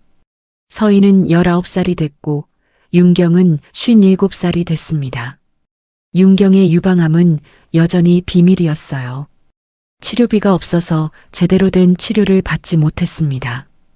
그냥 버티는 거였어요. 언제까지 버틸 수 있을지는 윤경도 몰랐습니다. 하지만 서희가 홀로 설 수 있을 때까지는 버텨야 했어요. 방 구석에는 여전히 상자 하나가 있었습니다. 남편이 마지막으로 신었던 구두가 들어있는 상자였어요. 장례 후에 넣어두고 한 번도 열지 않았습니다. 윤경은 가끔 그 상자를 바라봤어요. 상자를 볼 때마다 죄책감과 그리움이 뒤섞여 가슴이 아팠습니다. 내가 더 잘했어야 했는데, 당신을 더 쉬게 했어야 했는데, 그런 생각이 머릿속을 맴돌았어요. 어느 날 저녁 서희가 그 상자를 발견했습니다. 방 청소를 하다가 옷장 깊숙한 곳에서 꺼낸 거였어요. 서희는 상자를 한참 바라봤습니다. 열어봐도 되는 걸까? 망설이다가 조심스럽게 뚜껑을 열었어요. 낡은 구두가 있었습니다. 앞코가 까지고 뒤축이 다른 구두. 아빠가 쓰러지기 직전까지 신고 다녔던 구두였어요. 서희는 그 구두를 들어 올렸습니다. 손이 떨렸어요. 아빠의 체온이 느껴지는 것 같았습니다. 이 구두를 신고 밤새 일하셨겠지. 서희를 대학 보내겠다고, 서희만큼은 제대로 키우겠다고 그 말을 하시면서 서희의 눈에서 눈물이 흘러내렸어요. 구두를 가슴에 안았습니다. 아빠의 마지막이 담긴 물건이었거든요. 그 순간 서희의 마음속에서 무언가가 결정됐습니다. 이 구두로 뭔가를 만들어야겠다. 아빠의 마음을 담은 무언가를요. 그리고 그것으로 세상에 나가야겠다. 20살이 되면 곧 다가올 20살에 서희는 구두를 상자에 다시 넣고 방을 나왔어요. 윤경은 부엌에서 저녁 준비를 하고 있었습니다. 서희는 엄마의 등을 바라봤어요. 예전보다 훨씬 야윈 등이었습니다. 엄마, 조금만 기다려요. 서희는 마음속으로 말했습니다. 제가 꼭 해낼게요. 서희가 윤경을 만난 지 15년이 흘렀어요. 고가도로 밑에서 떨고 있던 5살짜리 아이는 어느새 20살 청년이 됐습니다. 윤경은 58살이 됐고 머리카락에는 흰 것이 많아졌어요. 세월은 두 사람에게 많은 것을 주고 빼앗아 갔습니다. 서희는 전국 규모 구두 디자이너 선발대회 소식을 들었어요. 신인 디자이너를 발굴하는 공모전이었습니다. 수상자에게는 상금과 함께 유명 브랜드에서 일할 기회가 주어졌어요. 서희는 공모전 공고를 보는 순간 심장이 뛰기 시작했습니다. 이거다. 서희는 확신했어요. 20살이 되면 큰 무대에 나가겠다고 다짐했었죠. 그 약속을 지킬 때가 온 거였습니다. 하지만 출품작이 문제였어요. 새 재료를 살 돈이 없었습니다. 고급 가죽이나 특수 소재는 생각도 할 수 없었죠. 서희는 며칠 동안 고민했어요. 그러다 문득 떠오른 게 있었습니다. 아빠의 구두. 옷장 깊숙이 숨겨둔 상자 속에 있는 낡은 구두요. 아빠가 쓰러지기 직전까지 신고 다녔던 그 구두 말이에요. 서희는 상자를 꺼냈습니다. 뚜껑을 열자 오래된 가죽 냄새가 났어요. 앞코가 까지고 뒤축이 다른 구두. 13년 동안 상자 속에 갇혀있던 물건이었습니다. 서희는 구두를 들어 올렸어요. 손이 떨렸습니다. 이 구두로 새로운 신발을 만들자. 서희의 머릿속에서 콘셉트가 떠올랐어요. 과로로 쓰러진 사람을 위한 신발. 오래 서 있어도 무너지지 않는 신발. 아빠처럼 밤새 일하는 사람들이 신어도 발이 아프지 않은 신발이요. 윤경에게 말하자 예상대로 반대가 돌아왔어요. 그 구두는 안 돼. 다른 걸로 해. 윤경의 목소리가 떨렸습니다. 남편의 마지막 물건이었거든요. 손대고 싶지 않았어요. 엄마 아빠 구두로 만들고 싶어요. 아빠 마음을 담고 싶어요. 서희가 간절하게 말했습니다. 윤경은 한참을 침묵했어요. 그러다 고개를 돌렸습니다. 내 맘대로 해. 퉁명스러운 대답이었지만 서희는 알았어요. 엄마가 허락해 준 거라는 걸요. 서희는 구두를 해체하기 시작했습니다. 조심스럽게 가죽을 분리하고 밑창을 떼어냈어요. 다른 부분을 잘라내고 쓸 수 있는 부분만 살렸습니다. 오래된 가죽이었지만 관리만 잘하면 충분히 살릴 수 있었어요. 새로운 설계를 시작했습니다. 굽의 높이를 조절했어요. 오래 서 있어도 피로가 덜 가도록 쿠션을 설계했습니다. 깔창은 발 모양에 맞게 곡선을 살렸어요. 겉모습은 클래식하게 하지만 기능은 최신 기술을 담았습니다. 밤낮으로 작업했어요. 가게 일이 끝나면 작업대 앞에 앉아 새벽까지 구두를 만들었습니다. 손가락이 갈라지고 눈이 빨개지도록 일했어요.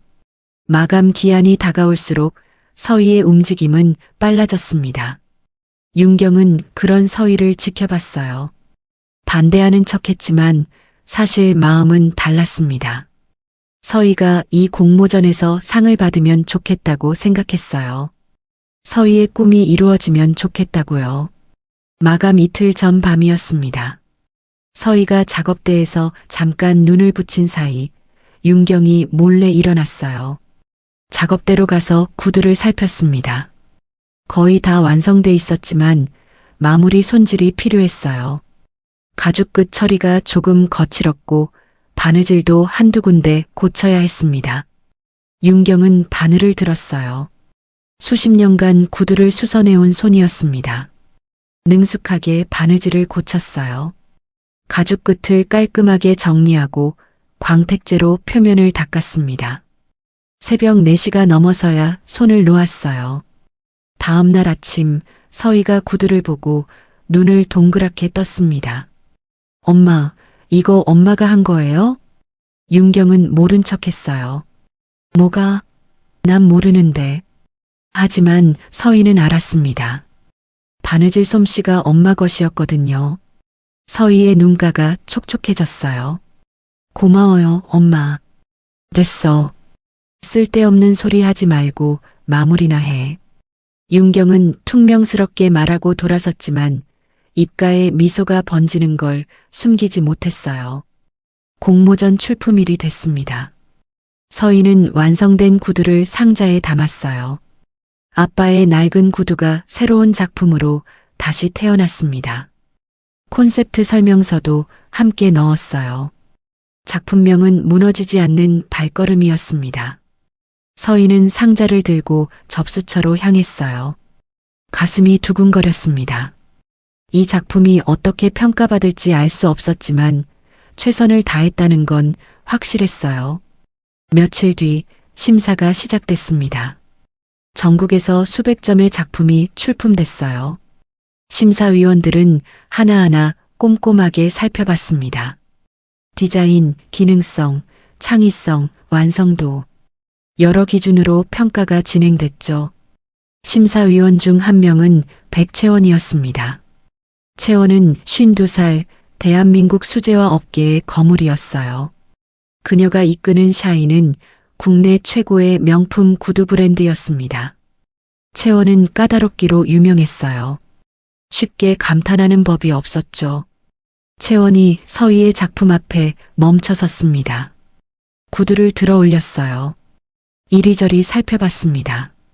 가죽의 질감, 바느질의 정교함, 굽의 설계. 모든 게 눈에 들어왔어요. 그런데 이상했습니다. 채원의 가슴이 이상하게 뛰기 시작했어요.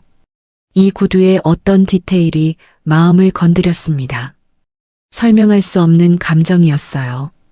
마치 오래전 잊어버린 기억이 떠오르는 것 같았습니다. 채원은 콘셉트 설명서를 읽었어요. 괄호로 쓰러진 사람을 위한 오래 서도 무너지지 않는 신발. 그 문장이 가슴에 박혔습니다. 채원은 한참 동안 구두를 내려놓지 못했어요. 이 작품 제작자가 누구죠? 채원이 옆에 있던 비서에게 물었습니다. 문서희라는 사람입니다. 부산에서 온 것 같아요. 문서희. 그 이름을 들은 순간 채원의 표정이 미묘하게 변했어요. 왜인지 모르게 그 이름이 마음에 걸렸습니다. 이 사람을 면접으로 불러주세요. 채원이 지시했어요. 비서가 고개를 끄덕였습니다. 스카우트 제안인가요? 일단 만나보고 싶어요. 얼굴을 보고 결정할게요. 며칠 뒤 서희에게 연락이 왔습니다. 샤인 본사에서 면접을 보고 싶다는 거였어요. 스카우트 가능성이 있다는 말도 함께요. 서희는 전화를 끊고 한참을 멍하니 서 있었습니다. 엄마, 나 서울 가야 할 것 같아요. 서희가 떨리는 목소리로 말했어요. 윤경의 표정이 굳어졌습니다. 서울? 왜? 공모전 작품 보고 면접 보자고 연락 왔어요. 스카우트 제안일 수도 있대요. 윤경은 한참을 침묵했어요. 복잡한 감정이 얼굴에 스쳤습니다. 기쁨, 걱정, 불안, 그리고 뭔지 모를 두려움. 윤경이 짧게 말했어요. 근데 엄마 혼자 가게는요? 내가 알아서 해. 넌 내일이나 신경 써. 윤경의 목소리는 단호했지만 손은 떨리고 있었어요. 서희를 보내고 싶지 않았습니다. 하지만 막을 수도 없었어요. 이건 서희의 꿈이었으니까요. 서희는 서울행 기차표를 끊었습니다. 출발 전날 밤 윤경이 서희에게 뭔가를 건넸어요. 작은 봉투였습니다. 이게 뭐예요? 비상금. 모아둔 거야. 가서 맛있는 것도 사 먹고. 봉투 안에는 5만 원짜리 지폐 몇 장이 들어 있었어요. 윤경이 몇 년 동안 조금씩 모은 돈이었습니다. 서희의 눈가가 젖어들었어요. 엄마 고마워요. 됐어. 가서 잘해. 알았지? 다음 날 아침 서희는 부산역에서 기차에 올랐습니다. 창밖으로 스쳐 지나가는 풍경을 보면서 서희는 생각했어요. 이 면접이 인생을 바꿀 수도 있다는 걸요. 그리고 왠지 모르게 예감이 들었습니다. 뭔가 큰일이 일어날 것 같다는 예감이요. 서희는 알지 못했어요. 서울에서 만나게 될 사람이 자신의 운명을 완전히 뒤바꿀 거라는 거요. 그리고 15년 동안 숨겨져 있던 진실이 곧 드러나게 될 거라는 거요. 기차는 서울을 향해 달렸습니다. 숨겨왔던 것들이 움직이기 시작했어요. 8. 서울 강남의 고층 빌딩 12번째 층에 샤인 본사가 있었습니다. 로비부터 복도까지 모든 조명이 하얗고 차가웠습니다. 서희는 면접실 앞 의자에 앉아 무릎 위에 올린 두 손을 가만히 내려다보았습니다. 손톱 밑에 아직 굳은 약 자국이 희미하게 남아 있었죠. 아무리 씻어도 지워지지 않는 흔적이었습니다. 안내 직원이 문을 열고 고개를 숙였습니다. 서희는 천천히 일어나 깊게 숨을 들이쉬었습니다. 심장이 목구멍까지 치솟는 것 같았지만 발걸음만큼은 흔들리지 않으려 애썼습니다. 면접실 안은 바깥보다 더 고요했습니다. 긴 테이블 끝에 한 여자가 앉아 있었습니다. 서류를 내려다보던 그 여자가 고개를 들었습니다. 채원이었습니다. 52살의 채원은 짧게 자른 머리에 검은 재킷을 입고 있었고 얼굴에는 감정이라고 할 만한 것이 보이지 않았습니다. 그런데 서희가 문 앞에 서는 순간 채원의 눈동자가 미세하게 흔들렸습니다. 입술이 굳어지고 볼펜을 쥔 손가락 끝이 하얗게 질렸습니다. 채원은 서희의 얼굴을 똑바로 바라보았습니다. 그리고 바라볼수록 숨이 막혀왔습니다. 15해 전의 기억이 물밀듯 밀려왔습니다. 백화점의 크리스마스 장식들, 반짝이는 조명들, 손을 놓친 순간의 공포. 그날 이후로 단 하루도 잊은 적이 없는 아이의 얼굴이 지금 눈앞에 서 있었습니다. 코 옆에 작은 점, 조금 처진 눈꼬리, 이마에 둥근 곡선까지. 채원의 심장이 멈춘 것처럼 고요해졌습니다. 앉으세요. 채원은 떨리는 목소리를 애써 눌렀습니다. 서희가 의자를 당겨 앉았습니다. 채원은 서류 위에 시선을 고정했습니다. 글자가 눈에 들어오지 않았지만 손가락으로 종이 위를 짚으며 읽는 척했습니다. 손끝이 차가웠습니다. 문서희 씨 20살. 부산 출신이고 검정고시로 고등학교 학력을 취득했군요. 네. 서희의 목소리는 낮고 단단했습니다.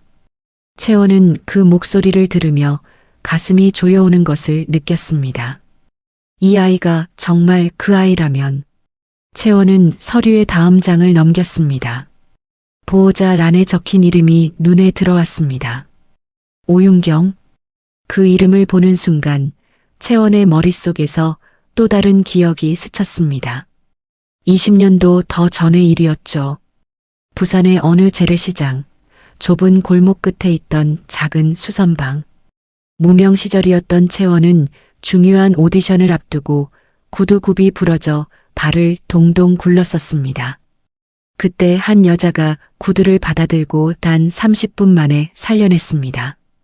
이름도 묻지 않았고 돈도 제대로 받지 않았습니다. 다만 좋은 일 있으시길이라고 말했을 뿐이었죠. 그 여자의 얼굴이 선명하게 떠올랐습니다. 오윤경 같은 사람일까요? 채원은 확신할 수 없었습니다.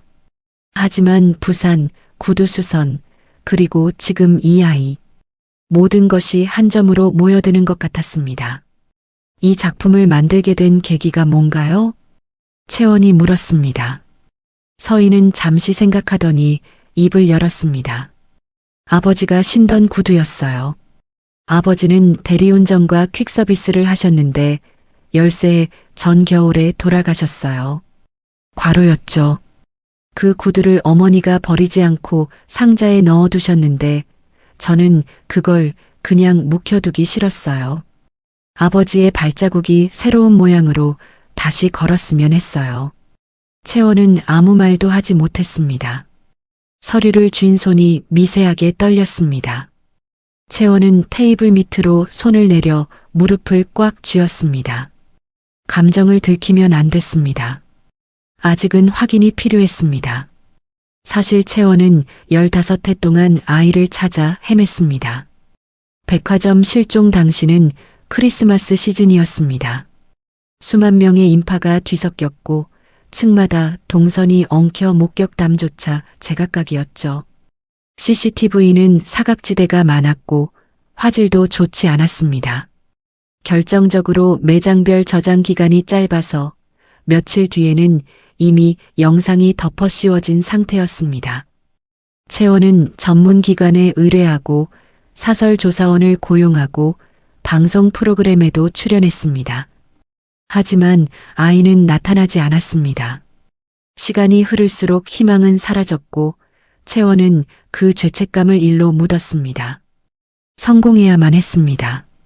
아이를 찾을 힘을 갖추려면 더 높이 올라가야 했습니다. 샤인을 키운 것도 결국 그 집착의 결과였죠. 그런데 지금 그 아이가 면접실에 앉아 있었습니다. 채원은 서희의 얼굴을 다시 한번 바라보았습니다. 닮았습니다. 너무 닮았습니다. 하지만 섣부르게 말할 수는 없었습니다. 이 아이가 겪어온 삶이 있었고 이 아이를 키워온 사람이 있었으니까요.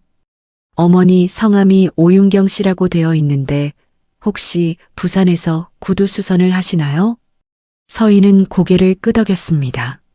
네. 어머니는 열쇠랑 구두 수선을 같이 하는 작은 가게를 하세요. 저도 어릴 때부터 거기서 일을 도왔어요. 채원의 심장이 빠르게 뛰었습니다. 그 수선방이 맞았습니다. 20년 전 자신의 구두를 살려준 그 여자. 그리고 15해 전 사라진 아이. 두 개의 점이 하나로 이어지고 있었습니다. 채원은 얼굴에서 감정을 지우려 애썼습니다. 하지만 손끝이 차가워지고 목구멍이 바짝 말랐습니다. 서희는 그런 채원을 조용히 바라보다가 입을 열었습니다. 저를 키워주신 어머니도 소중한 분이에요. 채원은 숨을 멈췄습니다. 서희의 눈동자는 흔들림 없이 똑바로 채원을 향해 있었습니다. 그 말 한마디가 채원의 가슴을 찔렀습니다. 서희는 무언가를 알고 있는 걸까요? 아니면 그저 본능적으로 자신을 키워준 사람을 지키려는 걸까요? 면접은 끝났습니다. 서희가 일어나 고개를 숙이고 나갔습니다. 문이 닫히자 채원은 의자 등받이에 몸을 기댔습니다. 두 손으로 얼굴을 감쌌습니다. 손바닥 사이로 숨이 새어나왔습니다. 채원은 비서를 불렀습니다. 부산행 일정을 잡아줘요. 내가 직접 가봐야 할 곳이 있어요. 비서가 고개를 숙이고 나갔습니다. 채원은 창밖을 바라보았습니다. 서울의 겨울 하늘은 회색이었습니다. 15해 전의 크리스마스도 이런 하늘이었을까요? 채원은 기억나지 않았습니다. 다만 아이의 작은 손이 자신의 손에서 빠져나가던 그 순간만큼은 평생 잊을 수 없었습니다. 이제 부산으로 가야 했습니다. 오윤경을 만나야 했습니다. 그 여자가 어떻게 이 아이를 데려갔는지, 왜 신고하지 않았는지, 무슨 마음으로 15해를 키웠는지 채원은 알아야 했습니다. 하지만 동시에 두려웠습니다. 만약 서희가 정말 그 아이라면 윤경은 유괴범이 되는 걸까요? 아니면 버려진 아이를 구한 은인이 되는 걸까요? 진실은 하나일 텐데 그 진실이 누구의 삶을 무너뜨릴지 알 수 없었습니다. 채원은 테이블 위에 놓인 서희의 작품 사진을 내려다보았습니다. 낡은 구두를 해체해서 다시 만든 새 신발. 오래된 것이 새로운 모양으로 다시 태어난 것. 채원은 그 사진을 오래도록 바라보았습니다. 손끝이 여전히 떨리고 있었습니다. 며칠 후면 부산에 도착할 것입니다. 그곳에서 오윤경을 만나면 15해 동안 묻어두었던 질문들이 한꺼번에 쏟아질 것입니다. 채원은 그 순간이 오기를 원하면서도 동시에 두려워하고 있었습니다. 채원이 부산에 도착한 것은 이틀 뒤였습니다. 비서가 미리 알아본 주소를 따라 택시가 구도심 재래시장 앞에 섰습니다. 채원은 차에서 내려 좁은 골목을 걸었습니다. 20년도 더 전에 걸었던 그 길이었죠. 시간이 흘렀어도 시장의 냄새는 변하지 않았습니다. 생선 비린내와 튀김 기름 냄새, 그리고 오래된 건물에서 나는 습한 냄새가 뒤섞여 있었습니다. 골목 끝에 작은 가게가 보였습니다. 열쇠와 구두 수선이라고 적힌 낡은 간판이 걸려 있었죠. 채원은 그 앞에서 발걸음을 멈췄습니다. 심장이 빠르게 뛰었습니다. 유리문 너머로 한 여자가 작업대 앞에 앉아 있는 것이 보였습니다. 허리가 조금 굽었고 머리카락에는 흰 기운이 많았습니다. 윤경이었습니다. 채원이 문을 열고 들어섰습니다. 윤경이 고개를 들었습니다. 두 사람의 눈이 마주쳤습니다. 윤경은 손님인 줄 알고 일어서려다가 채원의 얼굴을 보고 멈칫했습니다.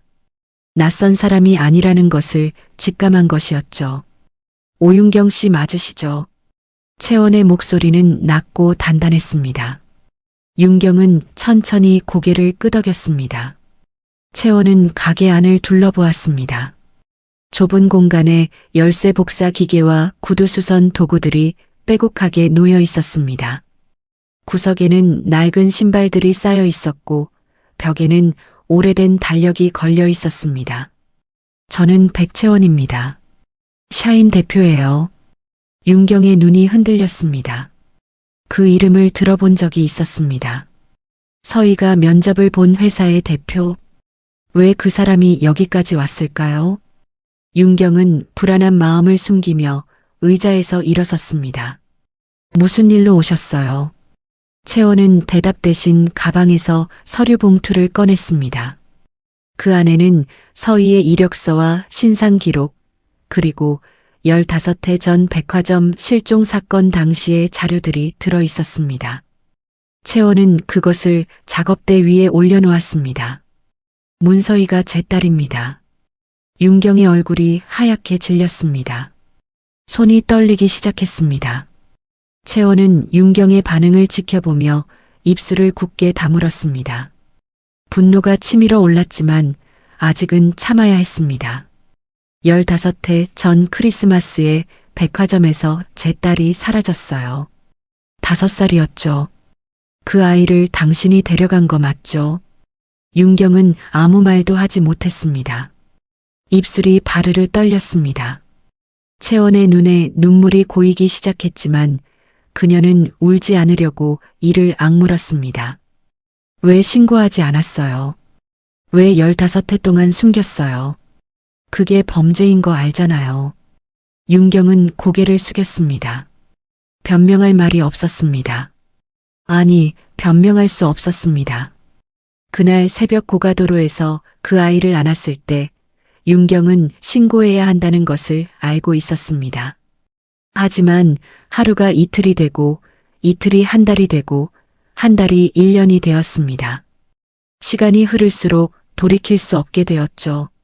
채원은 서류를 뒤적이다가 한 장을 꺼냈습니다. 서희가 어릴 때부터 가게 일을 했다는 기록이었습니다. 이게 뭐예요? 8살부터 일을 시켰다고요.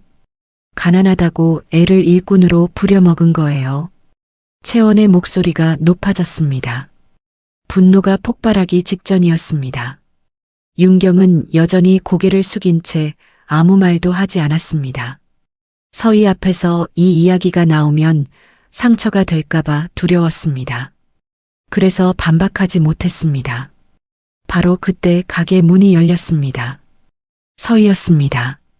서울에서 부산으로 돌아온 서희는 낯선 여자가 엄마 앞에 서 있는 것을 보고 멈칫했습니다.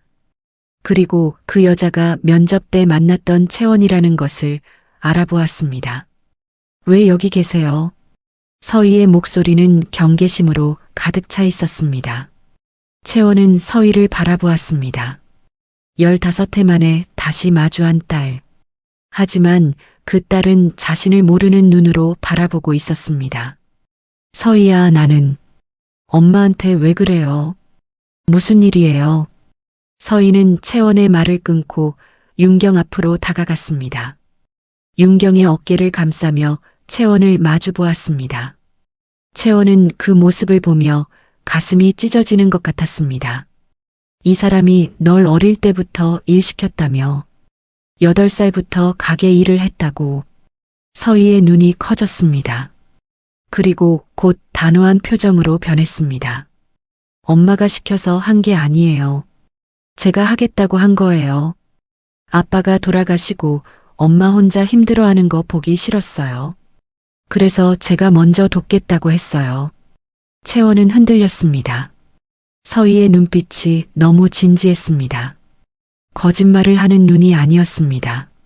하지만 채원은 쉽게 믿을 수 없었습니다. 15해 동안 자신의 딸을 빼앗긴 분노가 너무 컸으니까요. 그래도 어른이 막았어야지. 애가 하겠다고 하면 그냥 시키는 게 어디 있어. 채원의 목소리가 떨렸습니다. 분노인지 슬픔인지 알 수 없었습니다. 윤경은 여전히 고개를 숙이고 있었습니다. 서희는 엄마의 손을 꽉 잡았습니다. 그때 서희의 눈에 무언가가 들어왔습니다. 작업대 위에 놓인 약봉지와 병원 서류였습니다. 서희는 그것을 보고 얼어붙었습니다.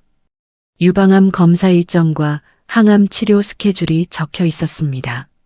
엄마, 이게 뭐야? 서희의 목소리가 떨렸습니다.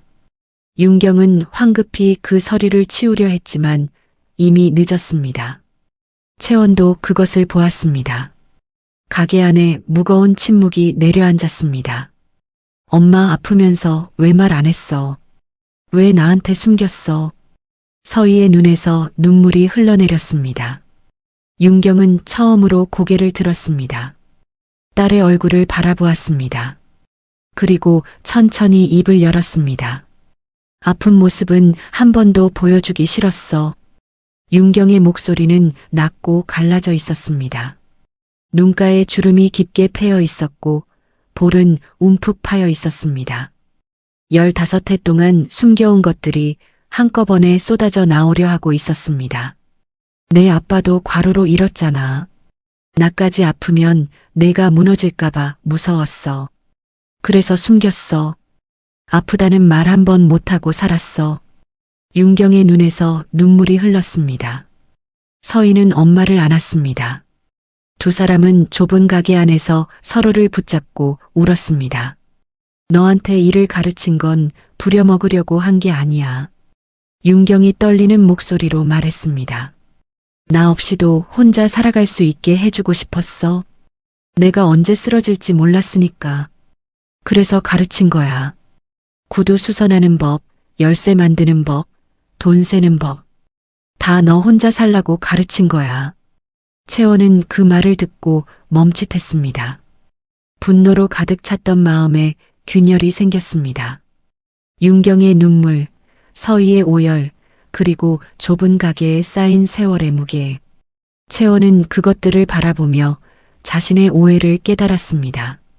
서희를 지키느라 내 몸을 숨겼어요. 윤경이 채원을 바라보며 말했습니다. 신고 안 한 건 잘못이에요. 알아요. 하지만 이 아이를 해칠 마음은 단 한 번도 없었어요. 그날 새벽에 이 아이를 안았을 때 나도 죽으려고 그 다리 위에 올라갔었어요. 근데 이 아이가 떨고 있었어요. 맨발로. 그래서 데려왔어요. 그게 다예요. 채원의 눈에서 눈물이 흘렀습니다.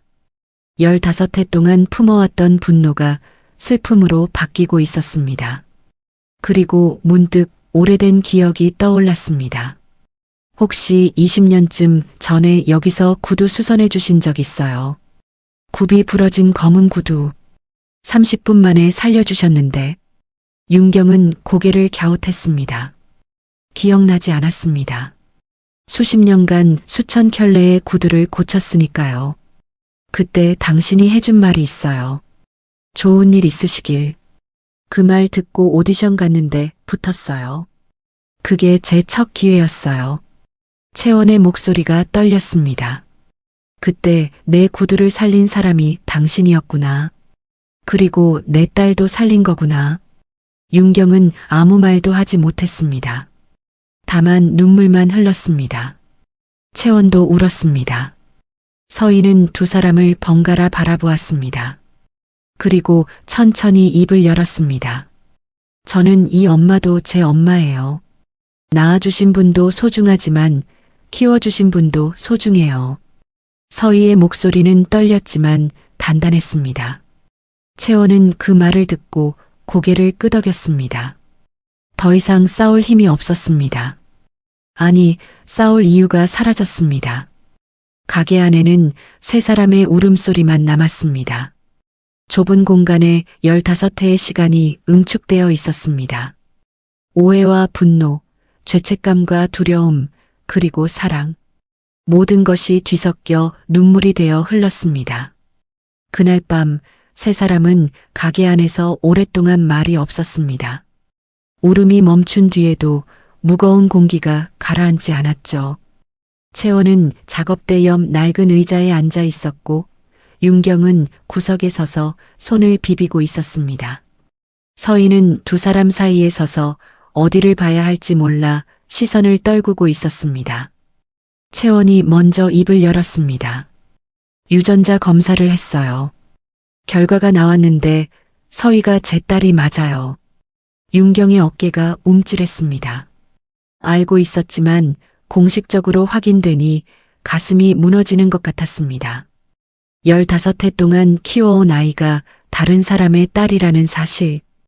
그것을 머리로는 알았지만 가슴으로 받아들이기까지는 시간이 필요했습니다. 서희는 고개를 들어 채원을 바라보았습니다. 그리고 천천히 하지만 분명하게 말했습니다. 저를 낳아주신 건 감사해요. 하지만 저를 키워준 윤경 엄마도 제 엄마예요. 그건 변하지 않아요. 채원의 눈에 눈물이 고였습니다. 15해 동안 찾아 헤맨 딸이 눈앞에 있었습니다. 하지만 그 딸은 자신만을 엄마라고 부르지 않았습니다. 채원은 그것이 아팠습니다. 하지만 동시에 이해가 되기도 했습니다. 서희를 키운 건 자신이 아니었으니까요. 알아. 내가 원하는 대로 할게. 채원의 목소리는 떨렸지만 단단했습니다. 서희의 선택을 존중하기로 결심한 것이었죠. 서희는 채원의 얼굴을 바라보다가 고개를 숙였습니다. 눈물이 뺨을 타고 흘렀습니다. 며칠 뒤 채원은 다시 부산을 찾았습니다. 이번에는 서류 봉투가 아니라 병원 자료를 들고 왔습니다. 윤경의 유방암 상태를 확인한 것이었죠. 3기암으로 진단받았고 수술과 항암 치료가 필요했습니다. 치료비는 수천만 원이 넘었습니다. 채원은 윤경 앞에 앉아 서류를 내밀었습니다. 치료비 전액 제가 낼게요. 윤경은 고개를 저었습니다. 손이 떨렸습니다. 그건 안 돼요. 받을 수 없어요. 윤경의 목소리는 단호했습니다. 자존심도 있었고 미안함도 있었습니다. 15해 동안 남의 딸을 키웠는데 그 대가로 돈을 받는 것 같아서 견딜 수 없었죠. 채원은 윤경의 눈을 똑바로 바라보았습니다. 이건 시혜가 아니에요. 당신이 내 딸을 살렸어요. 그날 새벽에 당신이 데려가지 않았으면 서희는 얼어 죽었을 거예요. 그러니까 이건 제가 갚아야 할 빚이에요. 윤경은 아무 말도 하지 못했습니다. 채원의 눈빛이 너무 진지했습니다. 거짓이 아니었습니다. 그때 서희가 윤경의 손을 잡았습니다. 서희의 손은 따뜻했습니다. 15해 동안 구두약을 만지고 열쇠를 깎고 장부를 정리하며 단단해진 손이었죠. 엄마, 살아야 해요. 제발. 서희의 목소리가 떨렸습니다. 눈에 눈물이 그렁그렁했습니다. 윤경은 그 얼굴을 바라보았습니다. 5살 때 안았던 아이가 20살이 되어 자신의 손을 잡고 있었습니다. 윤경의 눈에서도 눈물이 흘렀습니다. 엄마가 쓰러지면 나 어떡해. 아빠도 없는데 엄마까지 없으면 나 어떡하냐고. 서희의 울음이 터졌습니다. 윤경은 서희를 끌어안았습니다. 좁은 가게 안에서 두 사람은 한참을 울었습니다. 채원은 그 모습을 지켜보며 눈물을 훔쳤습니다. 한참 뒤에 윤경이 고개를 들었습니다. 채원을 바라보며 천천히 입을 열었습니다. 당신도 힘들었겠구나. 15해 동안 아이를 잃어버리고 찾아 헤맸을 텐데 그 시간을 어떻게 버텼어요? 채원은 대답하지 못했습니다. 목이 메었습니다. 15해 동안의 시간이 주마등처럼 스쳐 지나갔습니다. 잠 못 이루던 밤들, 끝없이 찾아다녔던 날들, 포기할 수 없어서 일에 매달렸던 시간들, 그 모든 것이 눈물이 되어 쏟아졌습니다. 하루도 안 잊었어요. 하루도. 채원의 목소리가 갈라졌습니다.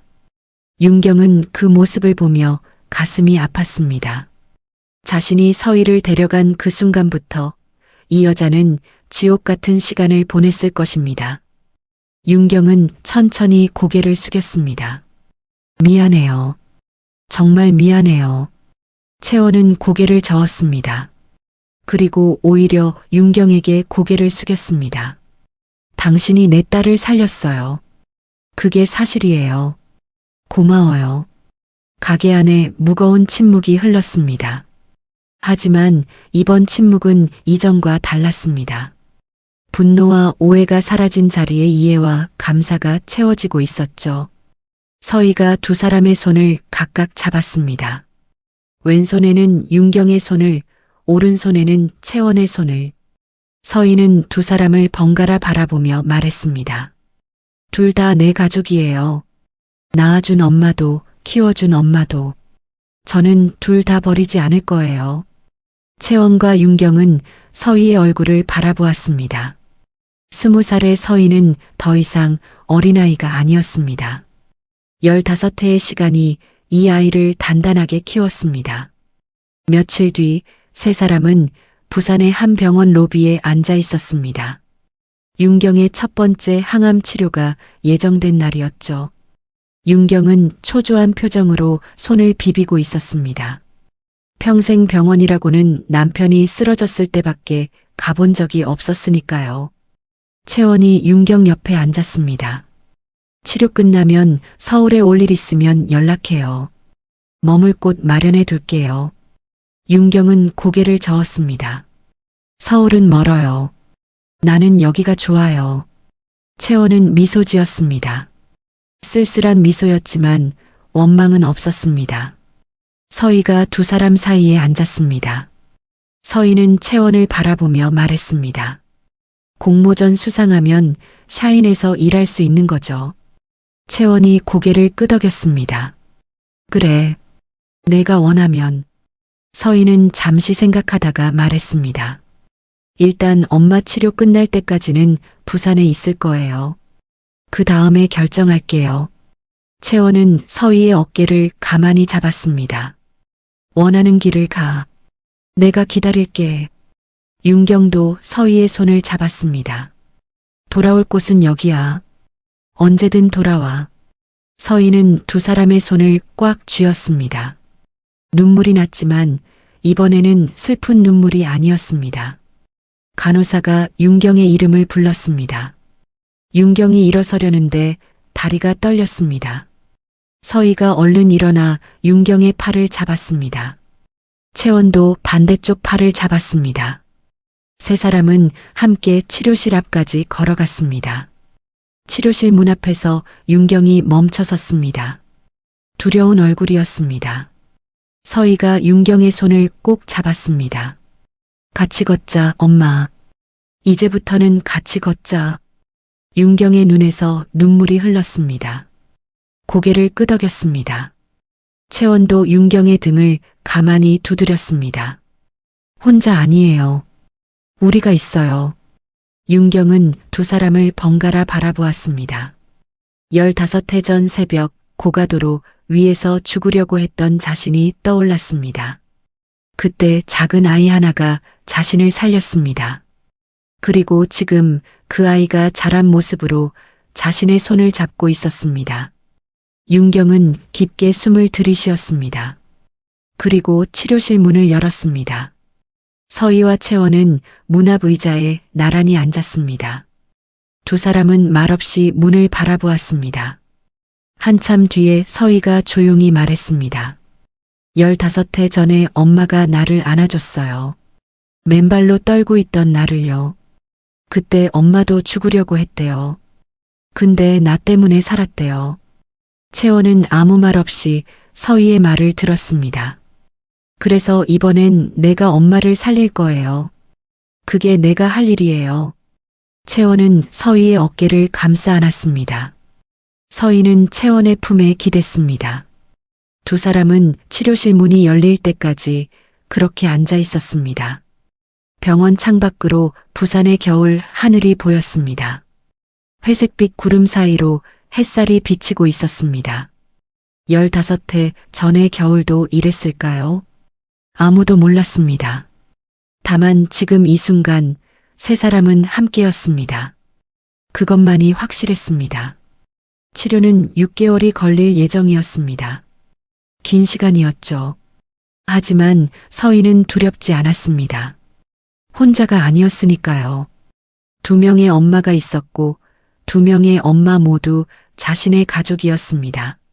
서희는 창밖을 바라보며 조용히 중얼거렸습니다. 같이 걷자. 그것이 15해의 이야기가 도착한 곳이었습니다. 끝이 아니라 새로운 시작이었죠. 여러분, 오늘 이야기 어떠셨나요? 친딸을 잃고 무너졌던 윤경. 그녀는 죽으러 간 그 새벽에 오히려 한 생명을 구했습니다. 그리고 15해 동안 아무것도 바라지 않고 그 아이를 키웠죠. 세상은 윤경을 오해했습니다. 아이를 부려먹는다고, 신고도 안 했다고. 하지만 진실은 달랐습니다.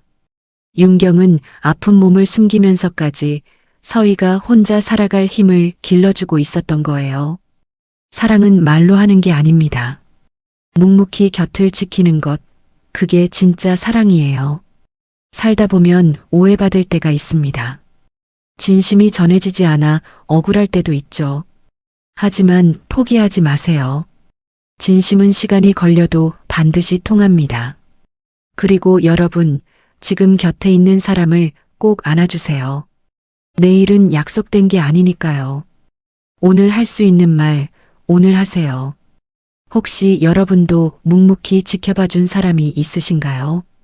아니면 오해받았지만 끝까지 진심을 지킨 경험이 있으신가요? 댓글로 여러분의 이야기를 들려주세요. 이 영상이 마음에 와닿으셨다면 좋아요와 구독 부탁드립니다. 다음에도 따뜻한 이야기로 찾아뵙겠습니다. 감사합니다.